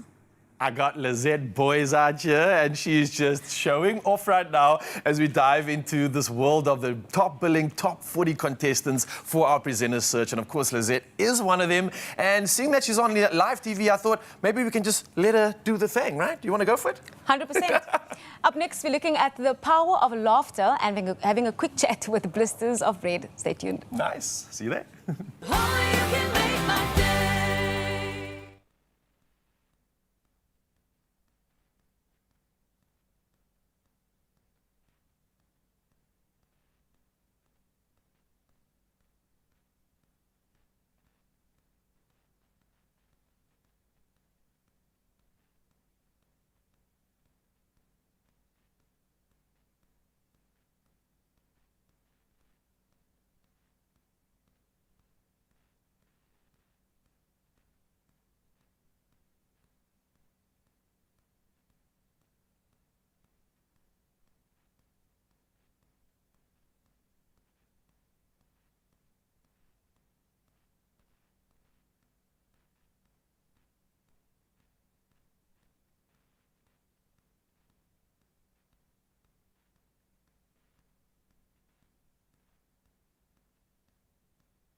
It's my feel-good breakfast show. Now, after exploring balance, laughter and connection, we now arrive at the question that brings everything together. What is happiness and where does it actually come from? Now, this week on The Science of Happiness, we explore why lasting happiness is an inside job, built on purpose and gratitude and, of course, paying kindness forward. So joining us this morning are our favorite gents once again, Brett Shuttleworth, Joe van Niekerk, as well as Kobus the Viking Visser, presenters of the Ultimate Breakthrough Experience, delivered through retreats in the wild as they unpack the science behind happiness and the simple choices that can really help us live more meaningful lives. And thank you, gents, for the work that you do, because that's what we want at the end of the day. We want to walk in purpose. We want to walk with intention as well. So, Brett, I'm going to start with you, because I know today we're getting into a bit of laughter. Yes. Shall we zoom into the shoes first? Yes, Yeah, I think we should. I think we should. And the break dancing. Look What at that. is going on? So when it comes to laughter and connection and balance as well, I'm really curious what they've taught us about happiness and what's actually happening inside our bodies. Well, humor is one of the most beautiful methods to become happy, right? If you don't have a sense of humor, it's just not funny, right? That's and right. And so you'll notice that 98% of the things you worry about never become a reality, right? And so all of us are really trying to get the outside world the way we want it to, but the real gold dust is getting the inside world the way we want it to. And so not taking yourself too seriously, right? 78% of our thoughts that we think about today are repeated tomorrow. Sure. So why would we take them too seriously, right? And so humor is a beautiful method to loosen the grip of how you think it ought to be, who you are, and never take yourself too seriously. You are way more beautiful than that, right? And everyone looks better when they smile. Absolutely. Right? That's just the fact. And there's science behind it. The Yeah. brain releases serotonin and endorphins. It's the most natural drug there is to make you feel good. Because, you know, when you trick your brain in laughter and humor, it starts changing from the inside. And our main thing when we worked with Untamed Men and when we work with the corporates is to get people to to enjoy what they do. Because sometimes we can't choose our jobs. We can't choose our environment. But the most powerful thing is we have the choice to laugh or not laugh. Yes. And think about this. Who are the people that are the most happy and the most healthy? Children. Why? Because they're playful, they're joyful. Yeah, exactly, and because they laugh. Yeah. And laughter is just it's stress relieving. It's boosting the immune system. It's Yeah. fostering connection. It's so and I think that I learned that through my rugby career. Right, we're always trying to be somebody. Yeah. Very special, but actually, when you realize that you're nobody very special, that's the. Well, your T-shirt is reminding us today, forget what you thought about yourself. Nobody's special is what we need to get into. I love the fact that you are bringing laughter to studio. Always so much light when you guys walk in as well. Why is it such an important step towards living a happier life to be able to laugh? Is it because you're walking lighter? For me personally, it's like we move from out of our heads into our hearts. And I think that when you laugh, why do you feel so good? Because it's the highest expression of who we truly are. Sure. And so that in itself is just magical, that we know that we have this tool when we can come into laughter. It's not necessarily about jokes and not about comedy. It's actually just the exercise of laughing. So I'm going to show you guys now how we... Before it's a belly aching laughter, right? Exactly. And the thing that I love about Joe, when he spoke in the previous session, is about giving and receiving. Imagine when you start laughing.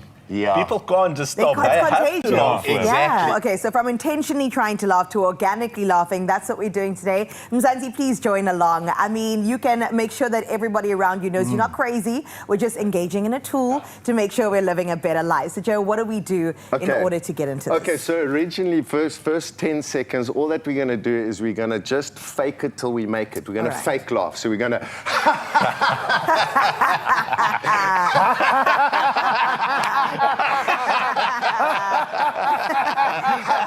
Okay, we stop. And after we stop, we go, very good, yay! Very good, yay! Okay, the next one, what we're gonna do is we're gonna go and we're gonna laugh for 10 seconds and then we're gonna zip. We're gonna be quiet for 10 seconds. Okay. It's gonna be tough. 1, 2, 3, 3, 2, 1.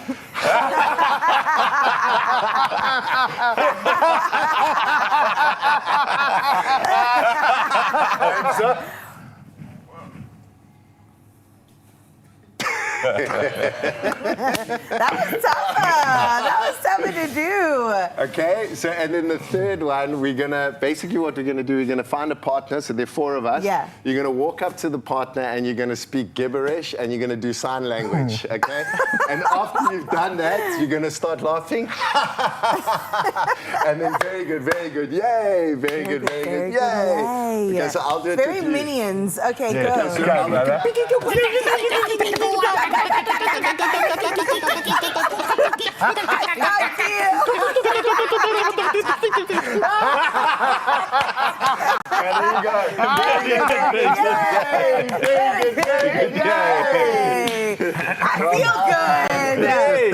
I feel so good after that. Stop it. You see, every time these guys come through, there's something unique that you bring that makes me feel, okay, I'm a bit trepidatious because this is new territory. Sure. But then it feels so good at the end of it. Exactly. You guys feel good. Very amazing, right? Always. And that's what we want to challenge South Africa is we need more laughter. And so that we can affect other people. So That's challenge so is true. laugh every day. Yep. Yeah. Find someone just to fake laugh and change the environment. That was very good. very good. Yay! Now this week, the Pay It Forward challenge is simple. Smile at a stranger or somebody that you love. And then all you have to do is reflect on the experience and share it with us using that hashtag SMILE. Now, if you'd like to experience more practical tools for just creating lasting change, you can go ahead and find out more at the Ultimate Breakthrough Experience.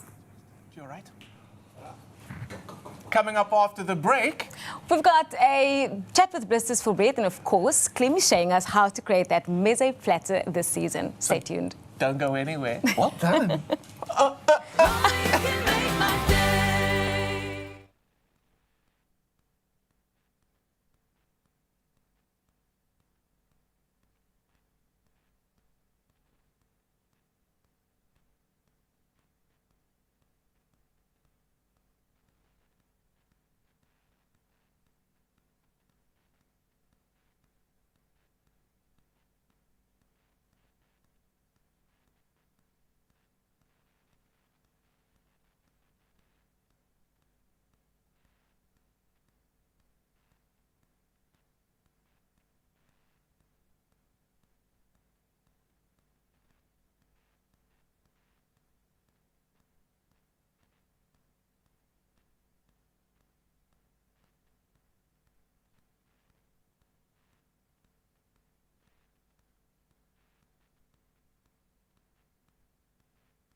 It's my feel-good breakfast show. Well, welcome back and thank you for joining us on your Feel Good Breakfast Show. I'm not going to be doing this segment alone. Of course, I still have the beautiful Lizette along with us. For thousands of children, a meal at school could mean more than simply having something to eat. It could mean having energy to learn, to participate, and of course, to just get through the day. That's right. Now, the Peninsula School Feeding Association has been working to combat childhood hunger for decades, providing nutritious meals to vulnerable learners across the entire Western Cape.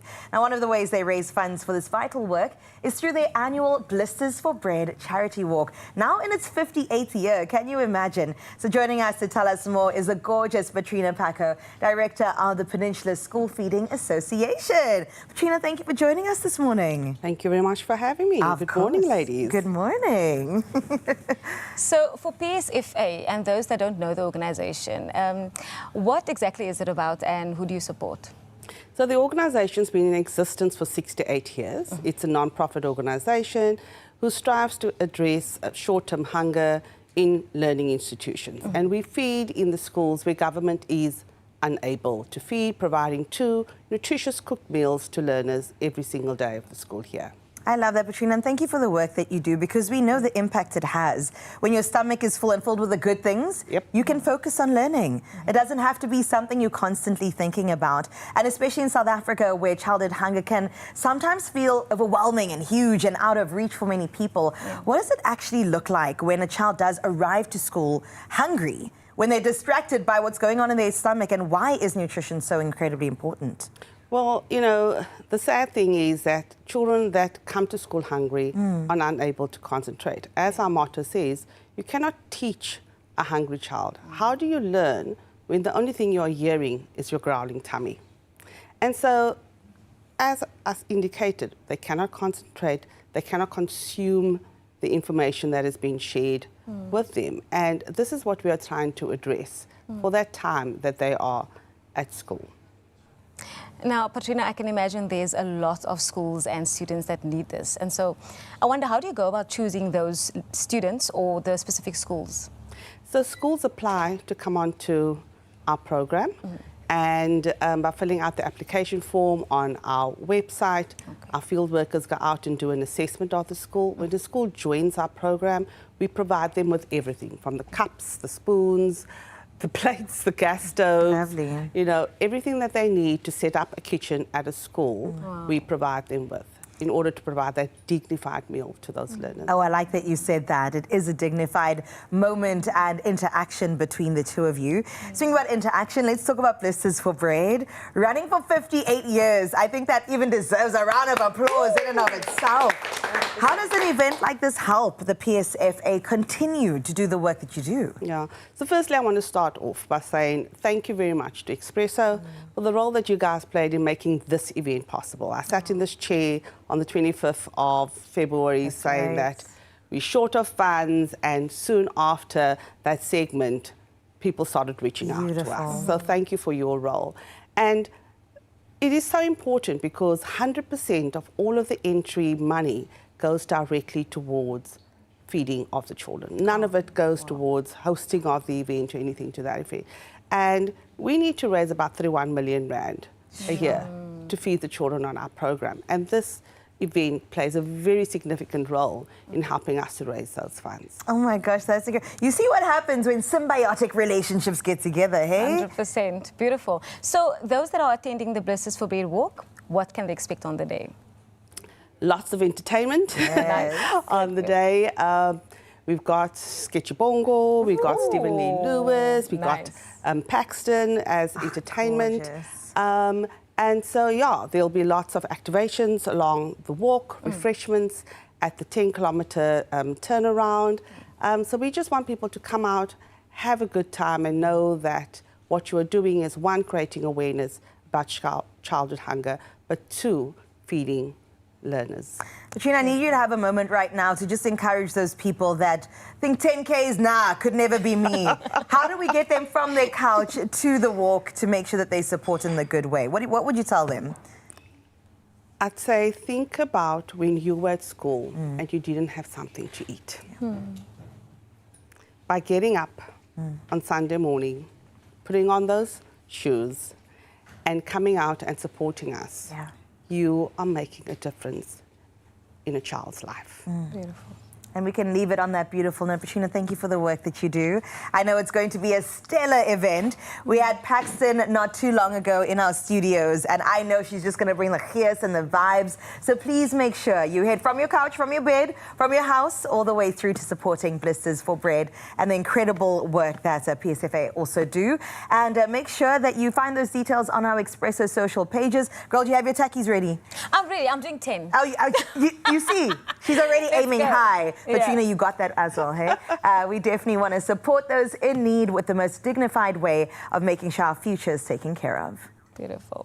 And welcome back to part 2 of the Culinary Hotline Bling. We've made our beautiful caponata, and now we're going to show you how to use it. But first, we've got a little message for you. This part of the series is showing you how to maximize and use the best of your ingredients, seasonality focus as well, to really get the best out of your kitchen. But we want to know from you is, do you have any culinary conundrums that you would like us to feature on the show as an actual theme? If there's anything that's troubling you in the kitchen, please do let us know, and we'd like to actually make the whole show dedicated to that theme. Winter's not done just yet, so we're still looking for some amazing winter dishes, just like this one we have right here. So Gabby's going to make her way into the kitchen as we show you how to use a caponata. But again, we want to hear from you and hear what your kitchen conundrums are. So please do let us know on social media and on our WhatsApp voice note number. That number, again, and I'm going to let it, is 063 036 9649. Gabby, Clem. Welcome back to the kitchen. Thank you. Caponata. What a beautiful platter. I know, Hey. it's so beautiful. We've all been babysitting the caponata. I know, it's looking good now. Eh? Every time we come past, someone stirs,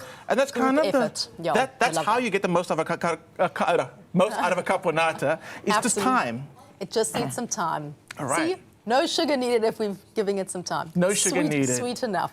All right, so now we're going to assemble this amazing platter. Okay, so we've got our caponata. What we're going to do now is we've got this beautiful platter, so whatever kind of serving board that you want to do. And then I've just chosen some nice veggies that I know are in season and readily available, but it's up to you what kind of flavors that you like. Right. So what we've got over here is some fresh tomato. We've got, which might seem a bit weird because people are like, you already got tomato in your caponata, but like there's something quite beautiful about having the like tarty freshness or tarty acidic freshness of that paired with that. It marries well. The slow-cooked roasted tomato flavor with it's that good. freshness, absolutely. And we've got some pan-roasted zucchini. We've got some tender stem broccoli that we've also lightly griddled. We've got some halloumi, obs. We've got some more fennel here, which we've kind of slowly caramelized. And we've got some fresh parsley that we need to just chop up there. Some basil, just for garnish. Nice. So I'm going to take some of this beautiful caponata. Because Carissa was asking earlier, Actually, no other because use. Carissa's obsessed with the idea of the caponata and just having this element that's always ready to go in the kitchen. But she was saying, how does she maximize a caponata? Like, how's the best way to use it? So we're showing one of the versions now, which is building this meze platter. You spoke about pasta as well. So, I mean, there's two options of doing this, okay? You're going to get some, like, OCD guests, okay? You don't want their things touching. Okay. Okay. This just you know. Not kids, the guests. Yes. You know. So basically, so for those people, you're going to put like some in the center. You can put your other stuff aside. How I like to do it, this is just me, is layer. So I'm going to do quite a bit, and I'm going to smear this out onto our platter as a base. So it's completely up to you how you want to display this. But I quite like having this as a base. It's almost like you having like a loaded hummus or something. You use this as your base. Which is, I don't want to say on trend, because I don't like the word trend, but it is very much on trend, this grazing style of eating, where you have, I want to say the watering hole kind of section, but you have all your platters in one section where people come together to kind of dish little platters and walk away. Exactly. Meze style is really amazing. This is how we do it. Exactly. So then now you just take the time to build. Got you. Why It's is this not one. working? It's stuck. There you go. So that's quite cute, eh? Okay, so basically I'm going to start with some zucchini. So we're going to have that like kind of just paired on one corner. So again, you can scatter it. I just do like to quite group things together, just because then you know what you're grabbing. So we're going to layer it like that, kind of push it in there. Going to do some of our broccoli. So again, we can also kind of do it like all over and top it off beautifully. So you can do it like this vibe. I also like the fact that the caponata is made way ahead of time. In fact, if you make it ahead of time, it actually becomes more intense and deeper in flavor. No, absolutely. So you're saving time like that, and all you're doing is just grilling the last little bit when you're ready to serve. Exactly. I feel like I actually want to scatter this a bit more. You're So very- I'm changing my mind now. I had a And vision in my mind. I was going to ask you, you're very specific about the way things look and taste. Absolutely. What is your method when it comes to recipe developing, especially now that you're working on so many new recipes? So for me, it's about flavor and what works together. So it's so funny because sometimes I'll just be like staring at a wall, being like, would this work with a bit of lemon? And I just like, because I mean, they don't have time to be like making and trying out everything, which we'll eventually get to, you know. But it's also just keep things simple. Like I said earlier, you don't need to overcomplicate things. I don't need to have some crazy basil reduction. Okay, I'm sorry. It looks pretty, but if you just keep it simple. And something's got like 40,000 ingredients. I'm like, what a mission. Exactly. You know? No, I get you. And like lots of herbs, lots of spices. Lots of seasoning. Also check the seasoning. It's like something in my recipe notes that I'm like, check the salt. You need to taste as you're going, you know? So, I'm going to scatter with some of our tomatoes here. And once the caponata is made, how long will it actually last? And how are we going to store it? So what the nice thing with the caponata is, what you can do is you actually make the sauce. You can make, if you enjoy the sauce, you make bulk sauce. So what I mean with that is the passato base. Don't add the vegetables in. That you can keep in the fridge for like up to a week, like 5 days, 5 to 7 days. Just the passato sauce? Just the sauce. And then you can roast your vegetables. So you can use it then as like a pasta sauce. Or if you put the veg in, will last you about like 2-3 days, and then keep it in your freezer. Then it's like perfect. Nice. So now I'm going to quickly finish up here with some of our fennel. I also feel like this is a good way to get like the serious meat eaters to like start eating veggies, because I feel like texture's one of the biggest things. Oh, and this is all about texture. Yeah, so that's the other aspect of things. You want the crunch, you want the umami flavors, you want, you know, that's always also important, is to have all that different kind of textural experience when you're eating. So especially with a salad, does it have enough crunch? Does it have enough this? Does it have enough that? This and that. Okay, there we go. So what you also can do is do a big, good squeeze of lemon, which is what I always like to have this with as well. So lemon and lemon zest. lemon. There we go. And it's halloumi, one must. Lemon zest, we got some now beautiful pine nuts over here. You can also do flaked almonds if you like. Pine nuts is crazy expensive, or a winner. Nice. Oh, wait, we got a lemon. Gabby, chips. I was like, don't. Got a lemon. Got a lemon. I was like, that is very There bold. you go. Try and let me do. Try and let me do. Amazing. Thank you, Nikki. Oh. There we go. Thank you. That's a nice knife. That is a very nice. Also, the knife, Nikki. Thank you, Nikki, player of the match. Absolutely. Thank you, Nikki. So we got a good squeeze of lemon. We'll just knock that on the side. If you want to garnish with some basil, just for the pretty factor. Do some. Also, never cut your basil. Never cut your basil. Never. Oh yeah, I mean, because it bruises, right? Yeah, it goes all brown and stuff. It goes like bruised. There we go. Color. Gabby, I'm so ready for a taster. There we go. And if you want to do a final little, just for funsies, just for the glisten and the golden vibes. Okay, that was maybe a bit too much, so I'm sorry. There we go. Very, very beautiful. If you want to get this recipe, check out the QR code that should be popping up on your screen soon. Maybe now. It's there right now. Get the recipe and try it. This is one sensational Gabby salad. Oh my goodness. All the goodness.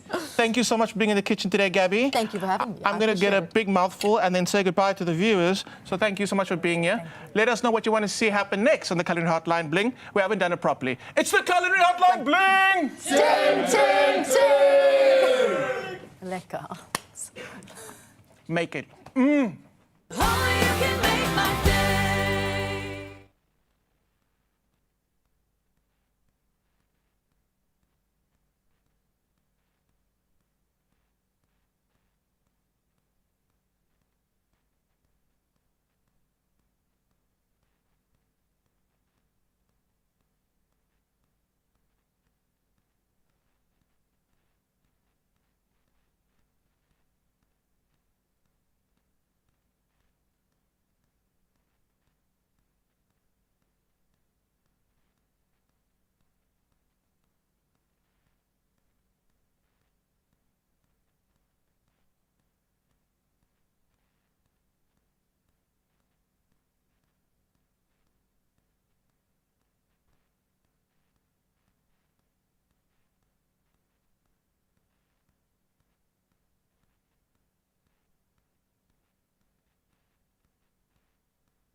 back. We all know the feeling. You've powered through the morning, your coffee's calling your name, and it's finally time for that well-deserved break. Speaking of, let me do just that. Please do. These few minutes, of course, might seem small, but they're often the best part of the day. Just a chance to connect with people, to laugh, have a bit of a moment to recharge, enjoy the company of those around you. And just be a human being again. Yes. Because we forget these moments. So this is exactly why Omar Rust time is time to dip, and it's encouraging all of us to take real breaks, make the most of those everyday moments. That's right. Okay, I got to ask you, if you had, or your coffee break had a theme song, Whoa. what would it be? Whoa. What are we singing? I love that question. Every day would probably be different, but I don't know why. For the best part of this last week or two, I've been like fan-guying over Gregory Portland. No Love Dying Here. It's such an incredible song. I don't know that one. How does so it go? Emotional. There will be no love that's dying here. And he just gets you in the feels, man. I'm telling you. I can enjoy this moment right now, actually. I'm going to just sing this in my head. What comes to my mind is a song by Lizzo where she goes, "It's about damn time." Because yes, it's about damn time. It's about damn time. It is time, and I'm feeling it right now. So maybe, hey, next time the kettle boils, don't rush it. Take a moment, take a seat, grab an Omar Rusk, and maybe just enjoy a little rusky business, because life's too busy not to take a break. And listen, it gets even better because you can still win your office a share of 150,000 individually wrapped Omar Rusks, and you know the offer's going to go crazy for that. They're going to go nuts for it. So all you have to do is head to omar.co.za, nominate your office, complete that entry form, confirm your email, most importantly, and listen, you are on your way to potentially getting a section of that 150,000 Russ. T's and C's, of course, apply. So get to entering. Officially unavailable for meeting activities. I'm on a break. Andre! I'm on a break!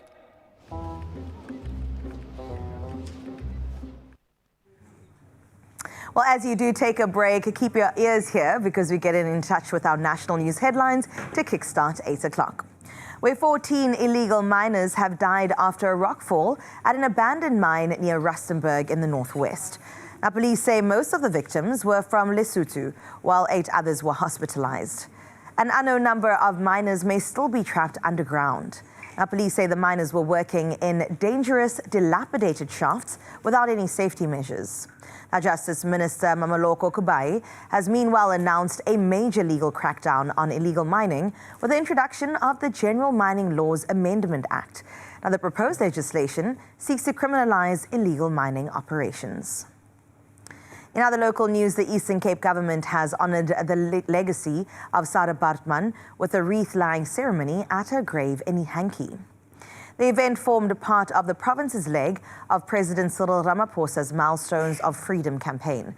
Now, that aims to remember the past while shaping the future. Now, Economic Development MEC Nonqobela Peters says the humiliation Bartman suffered more than 2 centuries ago still resonates in violence and the objectification of women today. Now, she says her treatment was a form of gender-based violence. Let's take a look further afield now at your international news, making headlines starting out on the continent, where Zimbabwean authorities say a passenger ferry carrying 90 passengers and 5 crew members has capsized near Long Island on Lake Kariba. Now, a major search and rescue operation is underway, with several emergency teams deployed to the scene. There are fears that people may have died, although authorities have not yet confirmed any casualties. The circumstances surrounding the incident remain unclear. Our rescue teams are continuing to search for passengers who may still be unaccounted for, while authorities are expected to provide further details as the operation continues. Meanwhile, a Syrian court has sentenced former President Bashar al-Assad to death in absentia for atrocities committed during the country's nearly 14-year civil war. Now, the court convicted Assad of crimes against humanity and war crimes, including murder and torture leading to death. Now, 6 former military and security officials, including his brother Mahir al-Assad, were also sentenced to death. Now, Assad fled to Moscow after Islamist-led forces ousted him in December of the year 2024. More than 500,000 people were killed during the conflict, with millions displaced. And for your final bit of news on this Wednesday, let's touch down with the elephants that were once held captive are now proving that they can successfully find their way back to the wild. Now, researchers from South Africa's Elephant Reintegration Trust followed 11 rewilded elephants across 4 reserves for 5 years, studying their behavior and also their stress levels.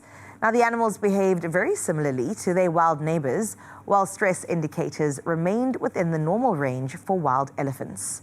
Researchers say the findings show remarkable resilience and adaptability, even among elephants that spent decades in captivity. Now, the team says each elephant appeared to develop its own way of coping with the move, learning new skills and also adapting to unfamiliar surroundings. Now, researchers believe that animals can regain autonomy and contribute meaningfully to conservation. While we love a happy ending, that is where we leave your news for this Wednesday morning. Let's get those final sporting headlines from Raul.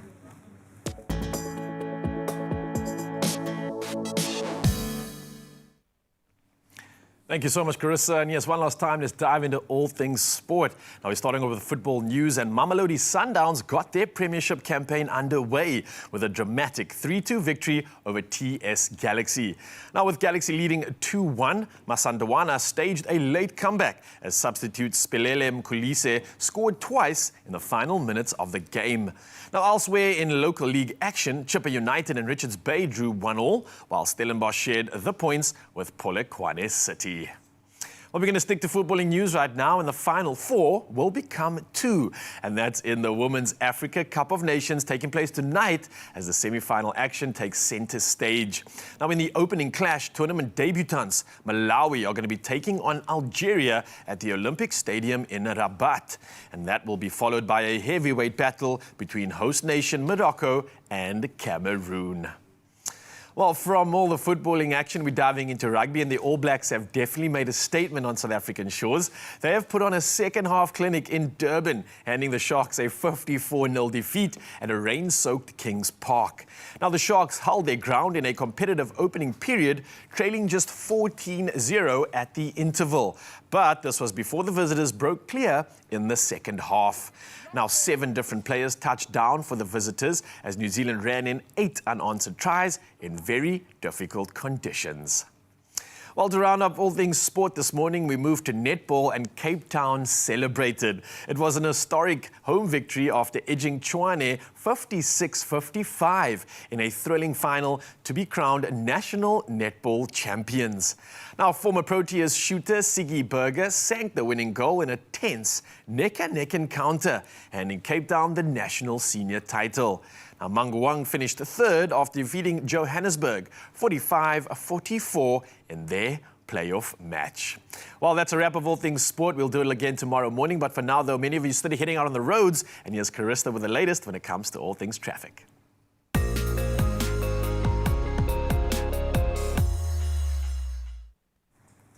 Well, thank you so much, Raul. Let's head to the roads out in Cape Town in Wingfield.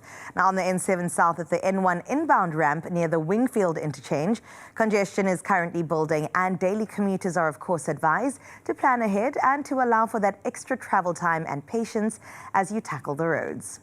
That's where we leave your incidents for now. Let's get straight into your weather. Getting started in Polokwane, let's see what the day offers for you. It ushers in mostly sunny skies with some lingering clouds. Now, as for your temperatures, it'll range from a cold 4 degrees to that high sitting at 17. Your day tomorrow will be spent under partly cloudy skies with temperatures moving between 3 and 17 degrees. That brings us on over to Klerksdorp, where today you can expect mostly sunny skies. Now, your temperatures will start from a chilly low of 4 degrees and increase to 14 as your max. The coming 2 days will see a mix of both cloudy and sunny conditions, with daytime highs sitting at 18 and 19 at Thursday and Friday, respectively. Pretoria, on your side on this Wednesday, a cloudy day lies ahead with rain forecast throughout, accompanied by noticeable southeasterly winds traveling at 27 kilometers per hour. Today's temperatures range between 6 and 15. Tomorrow gets just a little bit warmer, with that peak sitting at 17. And out in Johannesburg, a wet and wintry day lies ahead for you, with rain likely at a chance of 35%. A very cold start of 3 degrees is what you'll wake up to, with the high coming at you at 10 degrees. Now, cloudy conditions will define tomorrow with temperatures maxing at 14 and then 15 on Friday. All right, in Mbombela, on your side of town, your Wednesday is set with rain forecast at 55%. Temperatures will move from a chilly 9 to a high of 13 degrees. The coming days will be spent under mostly sunny skies, while tomorrow sees partly cloudy skies with cooler temperatures peaking at 16 degrees. In the beautiful Bloemfontein, mostly sunny skies can be expected alongside some gentle winds. Now, your temperatures will start from a cold 3 degrees, but don't worry, it climbs to a warmer 15. Now, sunny skies with lingering clouds will dominate tomorrow's forecast, with temperatures reaching a high of 17. All right, let's head to Richards Bay next, where today rain is forecast at 70% with southerly winds at 23 kilometers per hour. Temperatures will sit between a cool 12 and a set high of 19 degrees. Now, rain does remain on the cards for the next 2 days, with chances averaging around 22% between Thursday and Friday. And then out in Durban, wet conditions can be expected throughout your day with rain chanced at 80%. Your low is sitting at 11 with your high coming at you at 17. Now, grey skies will dominate tomorrow with temperatures starting at 11 and almost doubling to 20 as your high. Out in Mthatha, now light rain is on the cards and likely for you today at a chance of 40%. Temperatures start from a frosty 3 and increases to a high of 14. And taking over the coming days are sunny skies with pleasantly warm conditions that will be clear of any rain. In Uba, on your side, cloudy skies take over with moderate easterly winds today. A very cold start of a crisp 2 degrees that increases to 17. As for tomorrow, sunny skies will dominate through up until next week, with temperatures that will peak in those mid to upper 20s. And then out in Kugompo City, rain chances are sitting at 35% for your Wednesday. Your temperatures, they'll range between 11 and 18 degrees. And as we look ahead, lingering clouds will increase as the day does progress. Mostly sunny skies do remain dominant from Thursday into the weekend. Out in Ebeja, in GQ, today showers will take over much of your morning, accompanied by some easterly winds traveling at 32 kilometers per hour. While your temperatures start from a chilly 11, it does climb to a high of 19 degrees today, and it just gets on warmer as we approach the weekend. From GQ to the gorgeous George, much of your day will see partly cloudy skies. Your temperatures will drift from a chilly 11 to that high coming at you at 19 degrees. Now, sunny skies are expected tomorrow before cloud cover moves in by the evening, with cloudy conditions taking over by Friday into Saturday and Sunday. And out in the mother city, Cape Town, sunny skies will take center stage throughout your day today. Temperatures sit between 14 and that high at 22 degrees. And as we look ahead, sun-filled skies will dominate your day tomorrow, peaking at 24 degrees, with Friday under some grey skies. Well, that brings us to Sutherland next, with a wintry day that lies ahead for you, with cloudy skies and winds reaching 37 kilometers per hour. Bit of a brisk start of 6 degrees that rises to 15. Now, strong winds will sweep through over the next 2 days, bringing cooler conditions throughout your day. And then out in Kimberley, mostly sunny skies are expected with noticeable northeasterly winds. Temperatures move from a low of 6 to a high sitting at 17 degrees. A stretch of sunshine does lie ahead for you, with tomorrow kicking off at a cool 5 degrees, or 6 degrees rather, and rising to 19. All right, Uppies, our final stop out in Uppington, mainly sunny skies will take center stage today, with winds reaching 31 kilometers per hour. Your temperatures, well, they'll range between 10 and 22. Now, sun-filled days are far from over, with temperatures maxing at 29 degrees come Sunday. You're in for a great weekend out in Uppington. As you know, as soon as 8 o'clock rolls around, we have to do a bit of a roll call to see who else we had in the building when it came to your sunrise morning view. So let's check in at 6 o'clock. We started our morning off in Bellville South, that is out in Cape Town, where Lynette Langeveld shared this gorgeous morning view. Now, we haven't seen Bellville in a while, and Lynette, you represented your people and your area so well. And then that led us to our favorite view of the morning. I don't want to speak too soon, but come on. Benoni, Gauteng, Charlize Theron's hometown, has never looked this good since she left. I mean, Shani Eckhout, thank you for getting in touch, capturing this unbelievable morning scene. Do it again. We hope to see it sometime in the future. And then finally, we saved the best for last, potentially. Our sunrise view for this hour comes from Herwin Fritz from Alsies River, out in the mother city. And thank you so much, Herwan, for just letting us know that, yes, a great day does lie ahead for us. As you know, every single sunshine tells your story. So let us know on 063-036-9649. That's our direct line for our WhatsApp in studio, what your morning is looking like. But the final hour of your Feel Good Breakfast show does beckon. Raul, what's coming up? Oh, we are celebrating talent right here. Let me tell you, Effa has just stepped into the building. And we're not talking about these great looks, though, because, hey, she's looking amazing. But we're talking about music. How are you doing this morning, though? Hi, hello. I'm doing fine. I'm doing fine. I'm super excited. And how are you? I'm even more excited than you are, Kate, because I get to hear this music, and you do as well, Mzansi, firsthand right here on your Feel Good Breakfast show. And I think this is a name that you are never, ever going to forget. We'll see you after this. I did that.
It's my Feel Good Breakfast Show.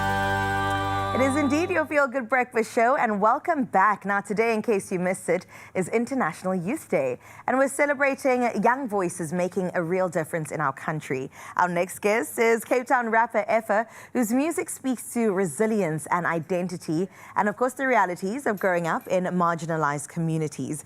Now, she's really turned her experiences into powerful music and truly is inspiring others to rise above their circumstances. So let's first take a listen and a feel of her talent before we get to know the woman herself.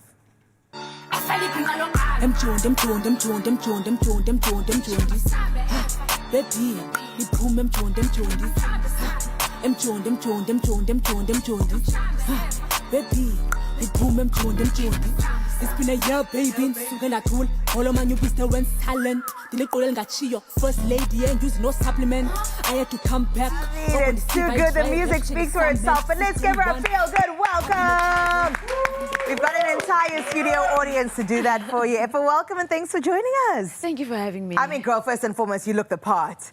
You look incredible. Raul and I were watching you step up to the sound check and we were like, what is she going to bring for us today? And you blew our minds away. But before we get to that music, I do want to talk about the moments leading up to, because your music really comes from your lived experience, right? You can't speak from a place that you haven't experienced for yourself. So tell me a bit more about your upbringing and how that's influenced what you're bringing for us today. Yo, I don't want to lie. It has been a lot. Yeah. You know, more experience, growth, learning, evolving, and all that changes.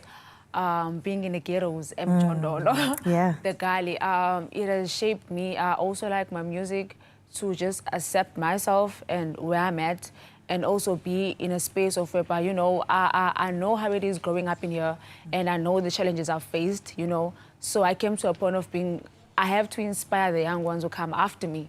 So they will know that, okay, these are our homes, and the situation is not permanent, but at the moment we're here, so we have to embrace this place and we have to be proud about it.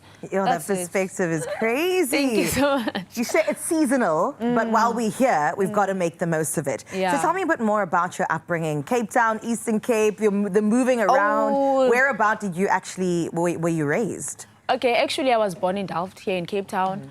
Around 2012, I left to go to live in Eastern Cape. That was for like 5 years though.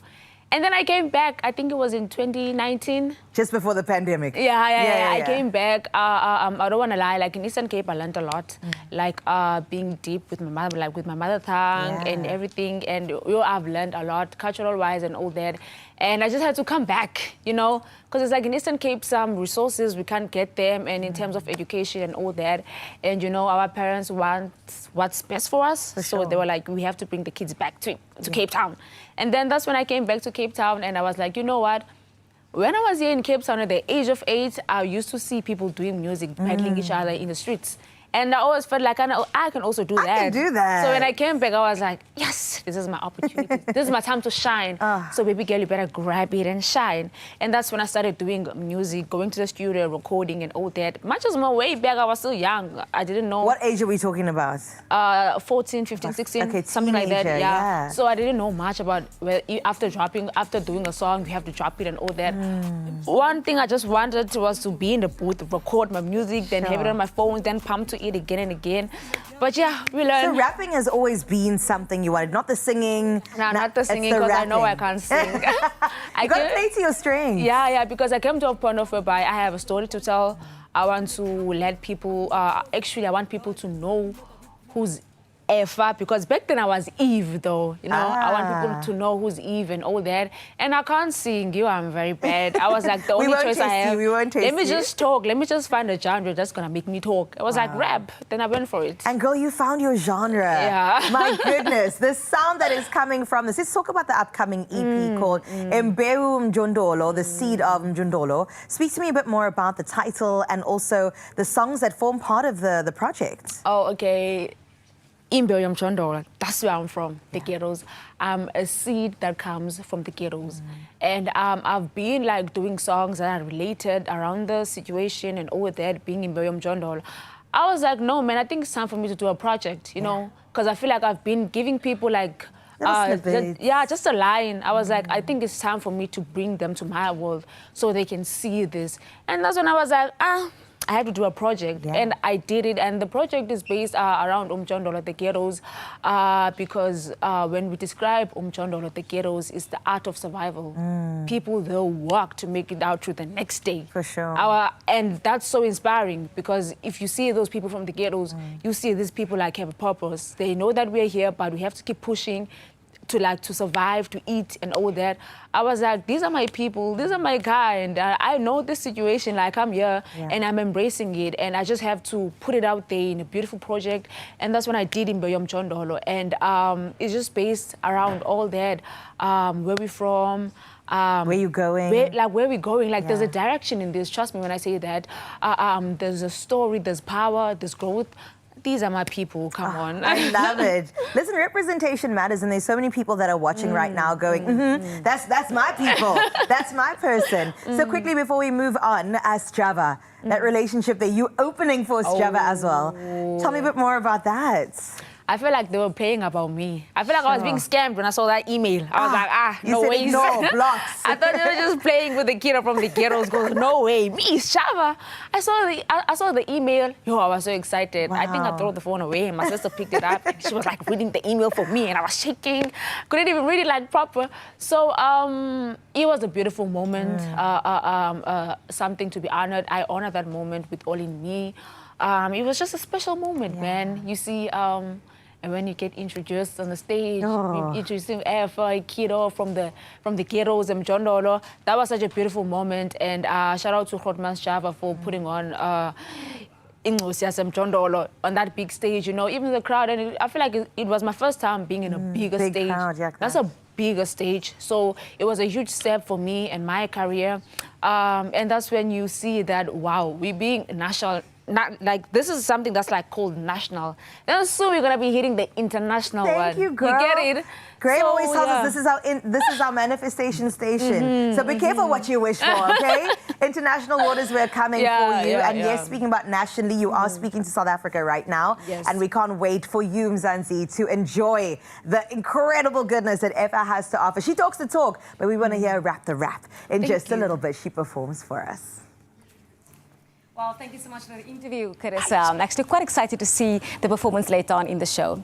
Well, earlier on, Raul, we had a conversation with our ladies and we asked them a special question. We asked them to send us SMSs or voice notes that they think men cannot decipher.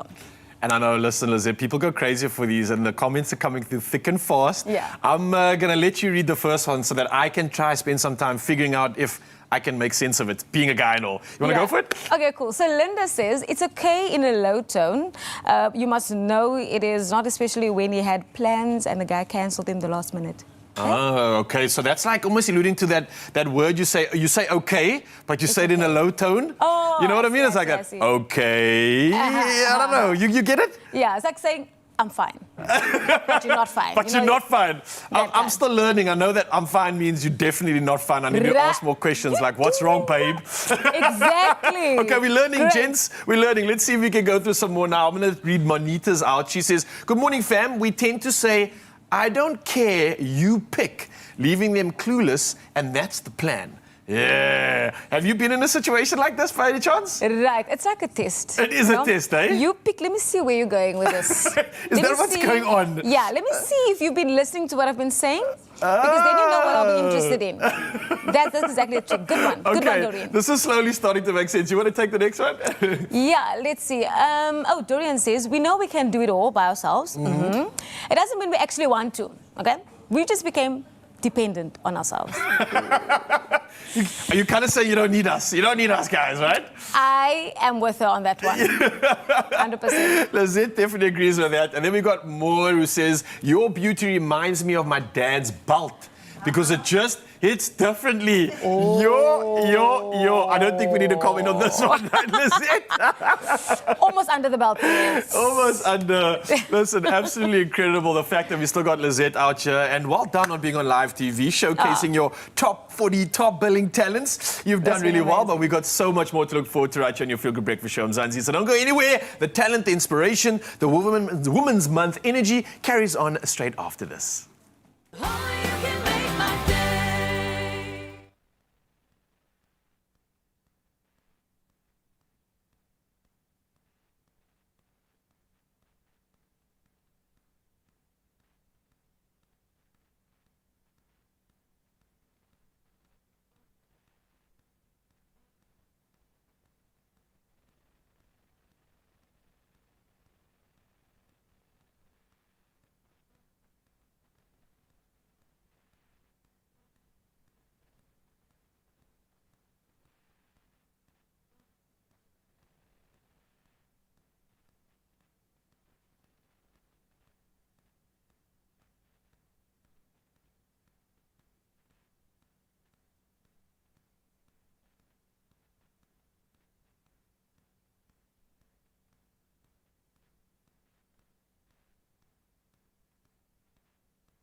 Hey, I'm Zanzi. Welcome back. Your Feel Good Breakfast Show. And hey, I'm feeling so good with all the inspiration that's come through this morning. And I think it's time to get educated and also inspired. Because I've got a question for you. What if learning to code didn't start with sitting behind a computer, but with a game, a handful of tokens, and a problem to solve? Now, for me, I'm already saying, hey, sign me up. Where was this when I was younger? But listen, we're looking at how a South African developed approach is making coding more accessible, and that's through physical play on International Youth Day.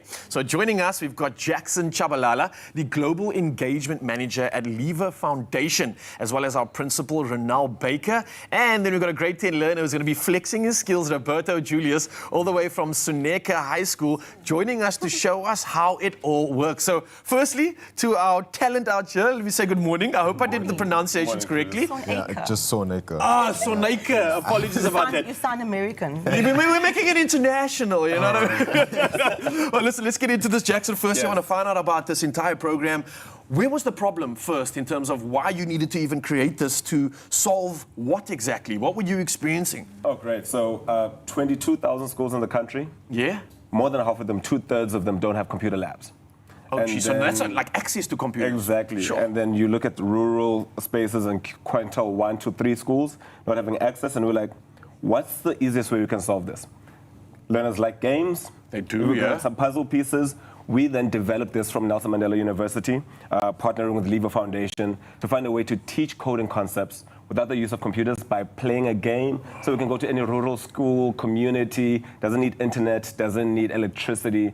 If the app is on your phone and you have some puzzle pieces, you can learn the basic concepts of coding. And this is what allows us to roll it out and also to train a teacher, because it's very simple for the teacher to learn and they can run it in a classroom. And I love how you didn't create another problem about, okay, now we need to create a device, and now we get a device in the schools, work with what we have, the South African way, where everybody has a mobile device. Precisely. So smart, Jackson. Yeah. So, Ronald, you've probably had experience in this, being the principal at your school. Have you seen this taking place? Yeah. So Roberta's journey started in grade 8. Oh, wow. And long way. we've been with Tangible, now the top school, because I was so... Say it again, we didn't hear that. Top school. The top school, you hear that? There's a reason why. So 2 years, he was a grade 8 learner, was part of the program for 2 years, and obviously the stress of maths and science. So that's my burden. Yes. I need to create opportunities. Just you saying this, giving me trauma again. Yeah. So it was an obvious choice, because through the 2 years, the program, he then just automatically chose maths and science as his future career. And he was saying to ma'am, being part of this program for 2 years, my problem-solving skills, my collaboration skills, my mathematical skills, it's impacted and has changed his life completely. Oh. So he's a top learner, maths and science learner. I see all the badges there. Ambassador, the man's 2024, 2025, academics, 2026 is probably going to come soon as well. And Tangible is the answer. Okay. I mean, this is coding. I think he's job ready. He can leave tomorrow and walk into I just love the fact that you're a principal and you're smiling like this, because most of the principals were so disappointed in their students when I was at school. So things have clearly changed. Thank you, Roberto, for making students look good. And thank you for putting a smile on your principal's face. Clearly, this is something everybody needs. Jackson, before I chat to Roberto about this, what is it that learners can actually learn in the sort of system and the application itself? What are we really talking about here? So when we talk about coding and robotics, we actually use that as just a practice and a principle, but it's really problem solving that they're learning. So teaching how to think in a certain way. Yes, sequencing, conditions, debugging, and also understanding that failure is not a permanent stamp. So it's like, oh, you got something wrong, and now it's a physical puzzle piece, right? Just remove that puzzle piece, put the right one there, and then carry on. So that when it translates into the classroom, if you get a question wrong, you don't feel like, oh, I'm an idiot or whatever. It's external to you. But then they also play in teams, so Roberta's played with these friends, so you have to be in a team. So collaboration, communication, conflict resolution within that team is taught in a simple game. And that's what we really like about it. We actually teach people about life here, clearly, man. This is bigger than this. Roberto, these people are talking up a big game about you. Yeah. It's your time to flex here, my friend. I want you to show off this thing we're talking about. You've been engaging with it for 2 years now. So let's go from the beginning. We're going to cast it on the screen so Mzansi can see right now. Take me through how this all works. So with regards to the game, what it does is there are these codes, these QR codes within the puzzle pieces themselves. Okay. So when you take a picture, And I'm looking at a puzzle piece right Yes. now, right? So this is one of the puzzle pieces. This is one of the QR codes, and you can see there's a lot of variation on this. Beyond that, I don't know what's going on. So with regards to the differences in it, it's to show the different movements you wanted to do. Okay. So in the later levels, obviously above 10, we normally use these complex ones which involve the if statement, the repeat, as well as the while path is clear. What words are you saying, man? Whoa, okay. Are these like commands that you are inputting or programming? Yes. Okay. So it's basically to start you off. It's not to throw you in the deep side of coding programs where you're just typing. This gives it a more friendly approach, a more, how can I say, a more easier approach. Like you can digest this more easily, you can consume this. And I would imagine that what I'm already seeing is there's no crazy like JavaScript language here and C++ and stuff like that. No. Do I need to know that in order to master this? Not at all. These come very easy. The teacher that taught us with a breeze because he really understood it and he made it easier for us to understand as well. And considering it's a game, we all love games. Okay, yeah, absolutely, yeah, man. So can we play the game now? Is there anything we can do and show off? Yeah. So we'll start with level 6. Okay, level 6. So we can all see that this requires a bunch of directions, but what they want is for us to capture that man, being the hunter, before he reaches the rhino at the bottom. Oh, okay. So this is like a poaching example we're playing out here. Yes. Environmental issue. Yes, it's bringing awareness to what we're experiencing here in the Cape. The rhinos going extinct. We really get to go in depth with it because we are currently the people that's catching the hunter and preventing this from happening. Yes. So what we want to do is, we want to take all these directions we have here, put it in there, and catch that hunter. Whoa, so pre-programming these commands. Show me how you do that. Okay, so we always start the code off with a start because without that start, we wouldn't be able to run the code. So we can clearly see that the car is facing the wall. Yes. We wanted to get away from that wall. So what we do, we let it turn right first. Oh, so you change its direction. Yes, okay, all the pieces are marked with the direction you wanted to go in. So from right, we'll go forward to get clear of that thing. So I'll take a picture of it, then we'll see how it moves, okay? So you just took a picture of the commands you put down here. Yes. Working with the app. Okay, interesting. Okay, we'll see how the right works, because, hey. So that's confirming what you just took a picture of, got you? Yes. So we turn right immediately. Okay. So now to go more in depth, we go right, then forward, then we make a left, so that we clear of that bush right there. Got you. And essentially, you'd add these commands, get to a point where you reach closer to either the rhino or the poacher? The poacher, yes. The poacher itself, that's the target here. Yes. And is this the way that you would actually program in real life? Are you taking these steps with programming where you're representing these commands in that world? Yes, because in CAT currently we are learning HTML. So that's like making a website. So you will see that all of the codes or the commands you give is what you would apply normally when typing things out. So this just gives you that base information to be like, I have to do this first before I can do that, before I can do that. And forces you to think in a certain way that allows you to problem solve and pretty much understand the language at the same time. Yes. Man, this is really cool. Roberto's educating me here, an old man on Expresso, and this kid is showing me the ropes. I think this is incredible. I wish we had more time to really show everything off, but I think this is the opportunity for you, Mzansi, to get involved with this program. I mean, maybe reach out to Jackson, get it involved in your schools, and maybe encouraging all learners to be a part of this way forward. And I can't thank you enough, Jackson, for doing this, man. Where can they find it if they need to? So info@levafoundation.org, and then we'll give you all the details that you need from there. Okay, Roberto, you have flexed officially. You've shown us why you deserve those badges. And Mzansi, it's time to get educated. Find them online. You know where it's at. Nice stuff, guys. Thank you. Incredible work, bringing us some more incredible work on your Feel Good Breakfast show, because taking to the stage right now to perform a song called Being 2.0 is the one and only Effort. Take it away. Thank you.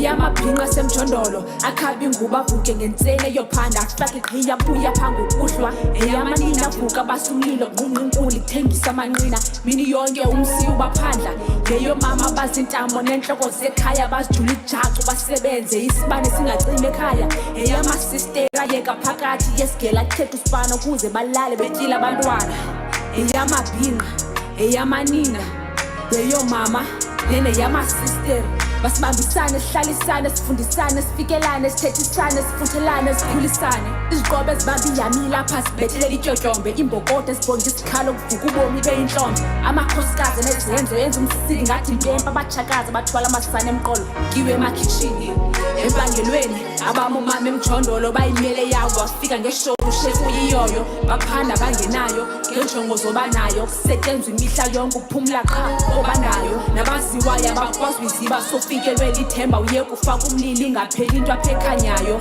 kambe qaqambayo izisithemba kunyangeko wophayo elangeni ibhinqa apha kwandubomi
It's my feel-good breakfast show.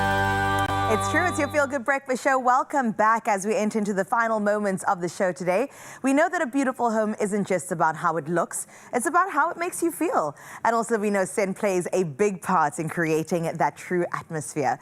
Now we visited Woolworths' home at Tiger Valley with home fragrance buyer Megan Naidoo to discover their gorgeous collection of candles and diffusers, as well as their known room sprays. Let's find out how to give every space its own signature scent together.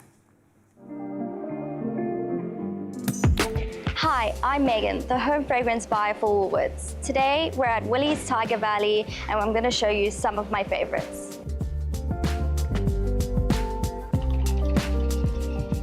My favorite fragrance range at the moment is the Woolworths Home range. What I like about it is that it's available across diffusers, candles, and room sprays.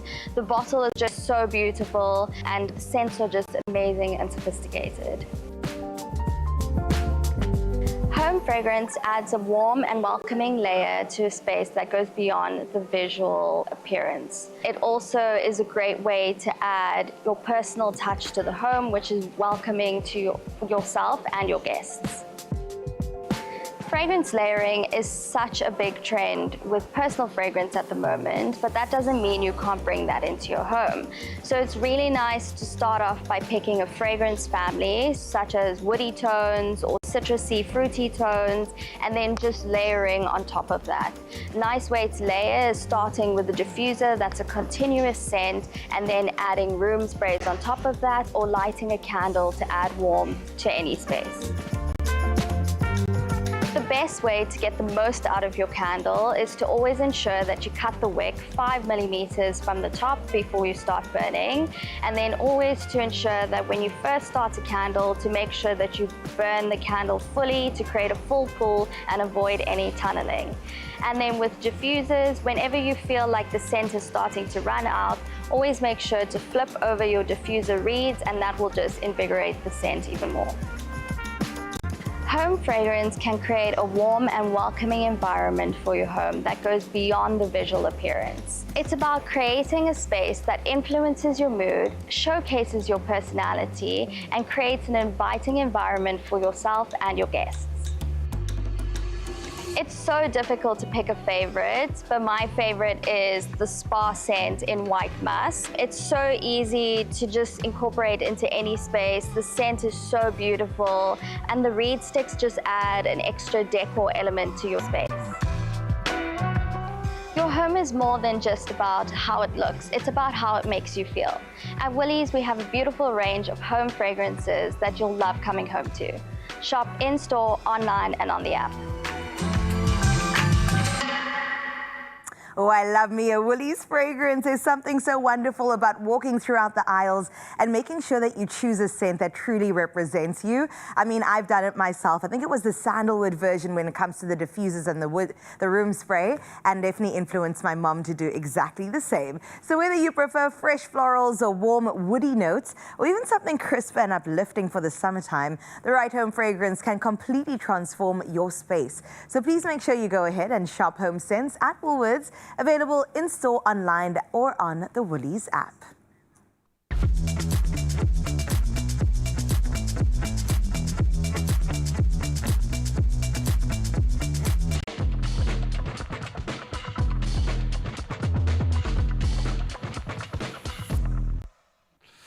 Hey, and some more plugs coming your way, Mzansi, especially as we dive back into the kitchen, because let's be honest, great cooking starts with the right technique and obviously knowing how to handle your knives with confidence. Now, this is an essential skill in any kitchen. So that's why we've got Chef Clem here, who's going to take us through the fundamentals from achieving the perfect grip and control to choosing the right blade for every ingredient. And we're using Woolworths' latest Japanese stainless steel pro knives, and this man's going to show us how the right technique can make every chop, slice and dice safer, easier and more precise than ever. Chef Clem, I'm intimidated because last time we dealt with knives, we really got to find out how sharp they were. It almost cut my finger, man. That's true. So let's talk about these incredible knives, and why do you say a good quality knife is a good investment when it comes to playing and doing magic in the kitchen, man?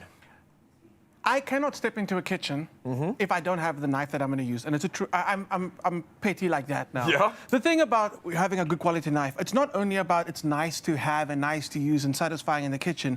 It also relates to food waste. If you're respecting the ingredient from the get-go and using a proper knife to get the proper slice, to get the proper portion, you can extract all of its goodness. It becomes part of a bigger picture. But then it's also inviting, knowing that stepping into the kitchen, you have the proper tools to do the job you need to do. And for me, it all starts off with the knife. I mean, the most important tools you have in the kitchen are your hands, first of all. Second, the knife. So let's talk about these Japanese stainless steel knives, bro. Just that word alone makes it like elevated. It's like, okay, absolutely, we take these ones seriously. So a lot of times when we're in the kitchen, you see us kind of like showing off. We're doing things like super fast. We're doing things like with a lot of effort. And that's the drama and the theatrics, the entertainment of what we do. But what I love about these knives is they reward you for being chill, for being calm, for being slow. Okay, I like that. The knives do the work. So let's talk about the precision. We know a chef knife is your do-it-all knife in the kitchen. Yes. It chops, it slices, it's it like dices. the magic wand that you yield when you're doing your thing. Exactly. But what I like of Tesh for me is the delicateness of the blade, of the actual edge. Because we can all do a lot when we like chopping fast with a sharp knife. You can do a apply lot. force and pressure, Exactly. which compensates. But what you want is you want to be able to do a lot of that with minimal effort. You want the knife to do the work, not you. Yes. Okay. So let's just do a quick little. That's when the ASMR, Ryle. Do you get that? And it's clean nice. every single time, and that's what I absolutely love. Every single time. Oh, look how sharp it is, a precision cut. It's even slicing through the board itself as well, man. Can I try this out? Please, I want you to do that. And again, a little bit of weight on the tip of the knife, and then just gently push down. And I want you to get that clean. There's a technique to this, right? No. Much like, no? This is the knife. Okay. You want the knife to do And this. is there a special way that I need to grip it? Right. What I like doing is, for this experiment, you're going to, like I said, hold on the tip. Always, these two fingers, your thumb and your index, do most of the work. You're going to grip the actual handle, and then from there you cuff your fingers, remaining fingers around, and then you just let the knife do the work. Boom. Right, let's put this into action.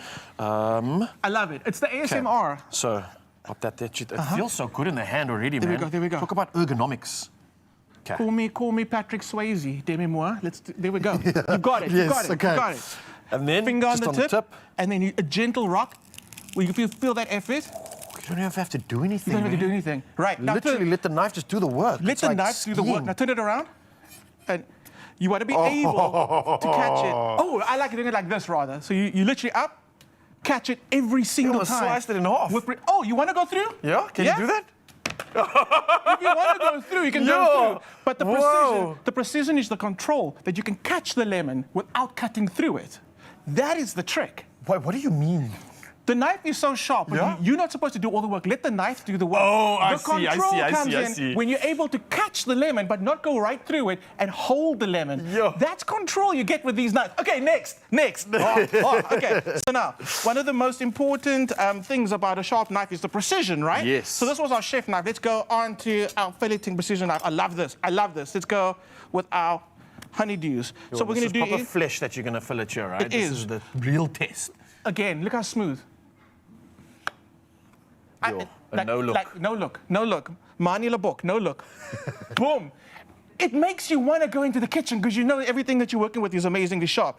And then again, like I said, no effort on your part. You want the knife to do the work. Oh, I love how you're able to just like curl and curve around with that cut. Normally it's these jagged sort of edges, but this thing is sliding through, man. It is. And then once you do that, you go in and you get the individual segments. Ryle, it's precision. It's when you don't, again, the knife is doing all the work. All of it. Okay, we're not done. Unbelievable. We're not done? Commercial. Yeah? Okay. Okay. Japanese steel, right? One of the things I'm obsessed with. I'm obsessed with ice. True story. Okay. Ice, it takes very long to actually like freeze and then hand cut ice. Japanese style, right? Don't you need like a sword for that? Hold my sword. Okay, wait. Are you going to actually do this? We're going to do this. Did you ask if you can do this first? No.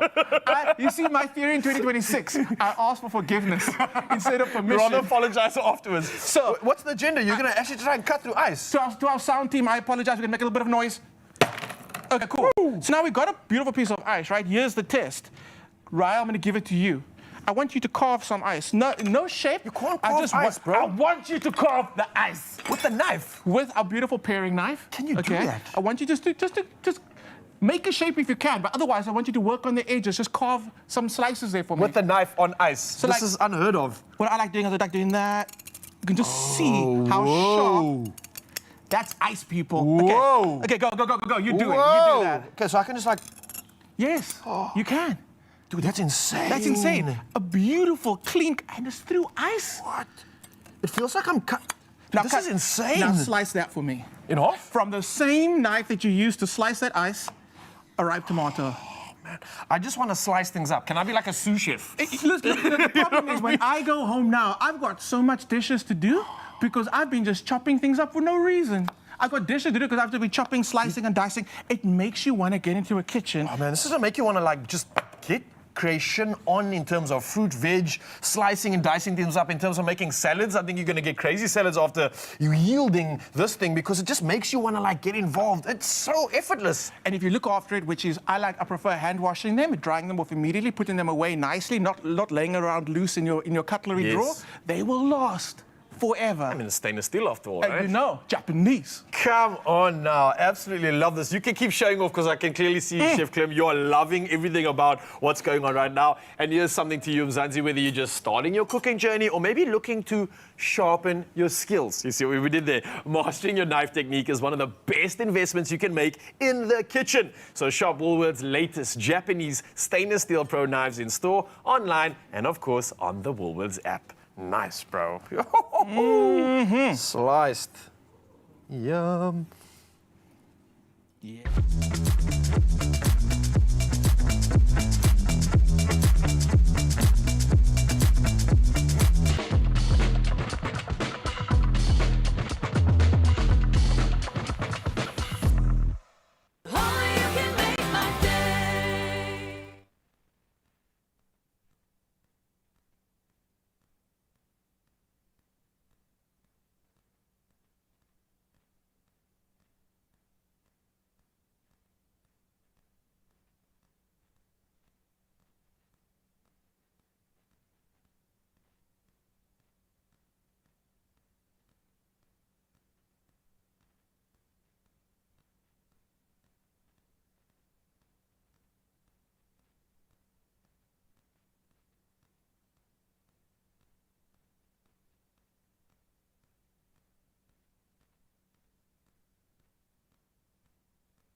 Think it's just another day? Well, not anymore, because I could be pulling up to your door next. Spin and win up to 20,000 Rand, plus an extra 2,000 Rand if you have a World Sports betting account, and another 2,000 Rand if you can hit a small dance challenge with me. To enter, all you have to do is head over to the competition post of Expresso's Facebook, X, and Instagram pages, and all you have to do is follow the prompts. And not signed up yet? Well, head to wsb.co.za, use the promo code TheBeat50 to get a free 50 Rand sports bet. World Sports Betting, bet to the beat. I'll see you soon. It's my feel-good breakfast show. For the final time, welcome back. It's your Feel Good Breakfast Show, Expresso on S3. Yeah, and of course, we've got nothing but the best to serve you as we take it home with effort, taking to the stage right now. Have a moment to enjoy this. Enjoy.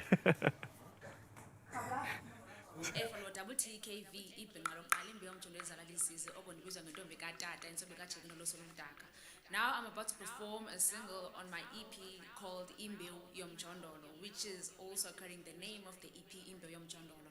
And the song is about being a ghetto seed, a young girl straight from the ghettos representing Umchondolo, the ghettos. Thank you.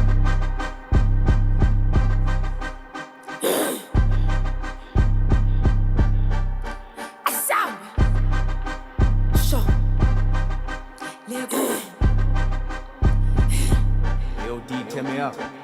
Yomchondolo, Yomchondolo, Yomchondolo, Imbeu Yomchondolo, Yomchondolo, Yomchondolo, Yomchondolo, Imbeu Yomchondolo, Yomchondolo, Yomchondolo, Yomchondolo, Imbeu Yomchondolo, Yomchondolo, Yomchondolo, Yomchondolo, Imbeu Yomchondolo, Yomchondolo, Yomchondolo, Yomchondolo, Imbeu Yomchondolo, Yomchondolo, Yomchondolo, Yomchondolo, Imbeu Yomchondolo, Yomchondolo, Yomchondolo, Yomchondolo, Imbeu Yomchondolo, Yomchondolo, Yomchondolo, Yomchondolo, Imbeu Yomchondolo.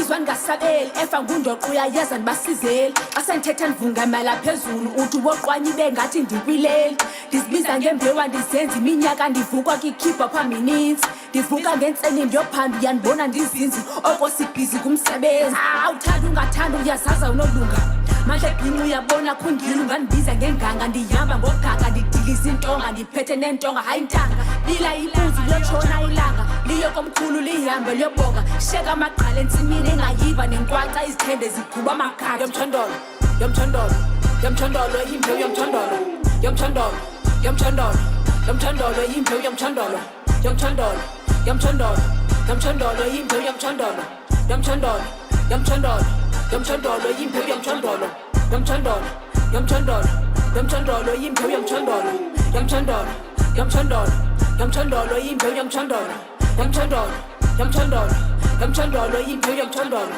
yamchandolo yamchandolo yamchandolo imbewu yamchandolo oh ha imbewu imbewu imbewu imbewu asanda imbewu imbewu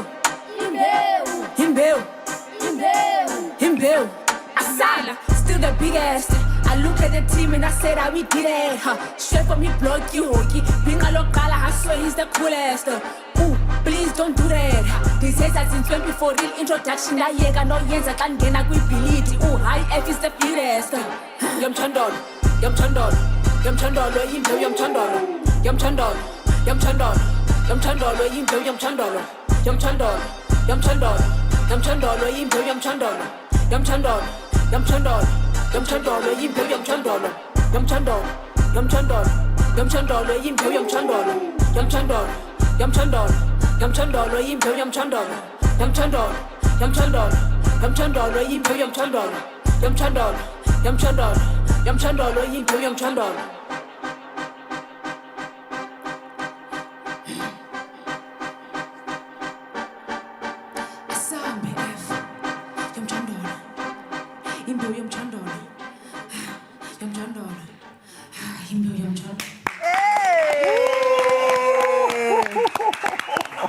Ladies and gentlemen, to close off the show today, and an incredible one it was, gents. Thank you for being here. We appreciate thank you, my lady. Ladies, we love you. We'll see you again tomorrow, 6 to 9 o'clock. Have a beautiful Wednesday.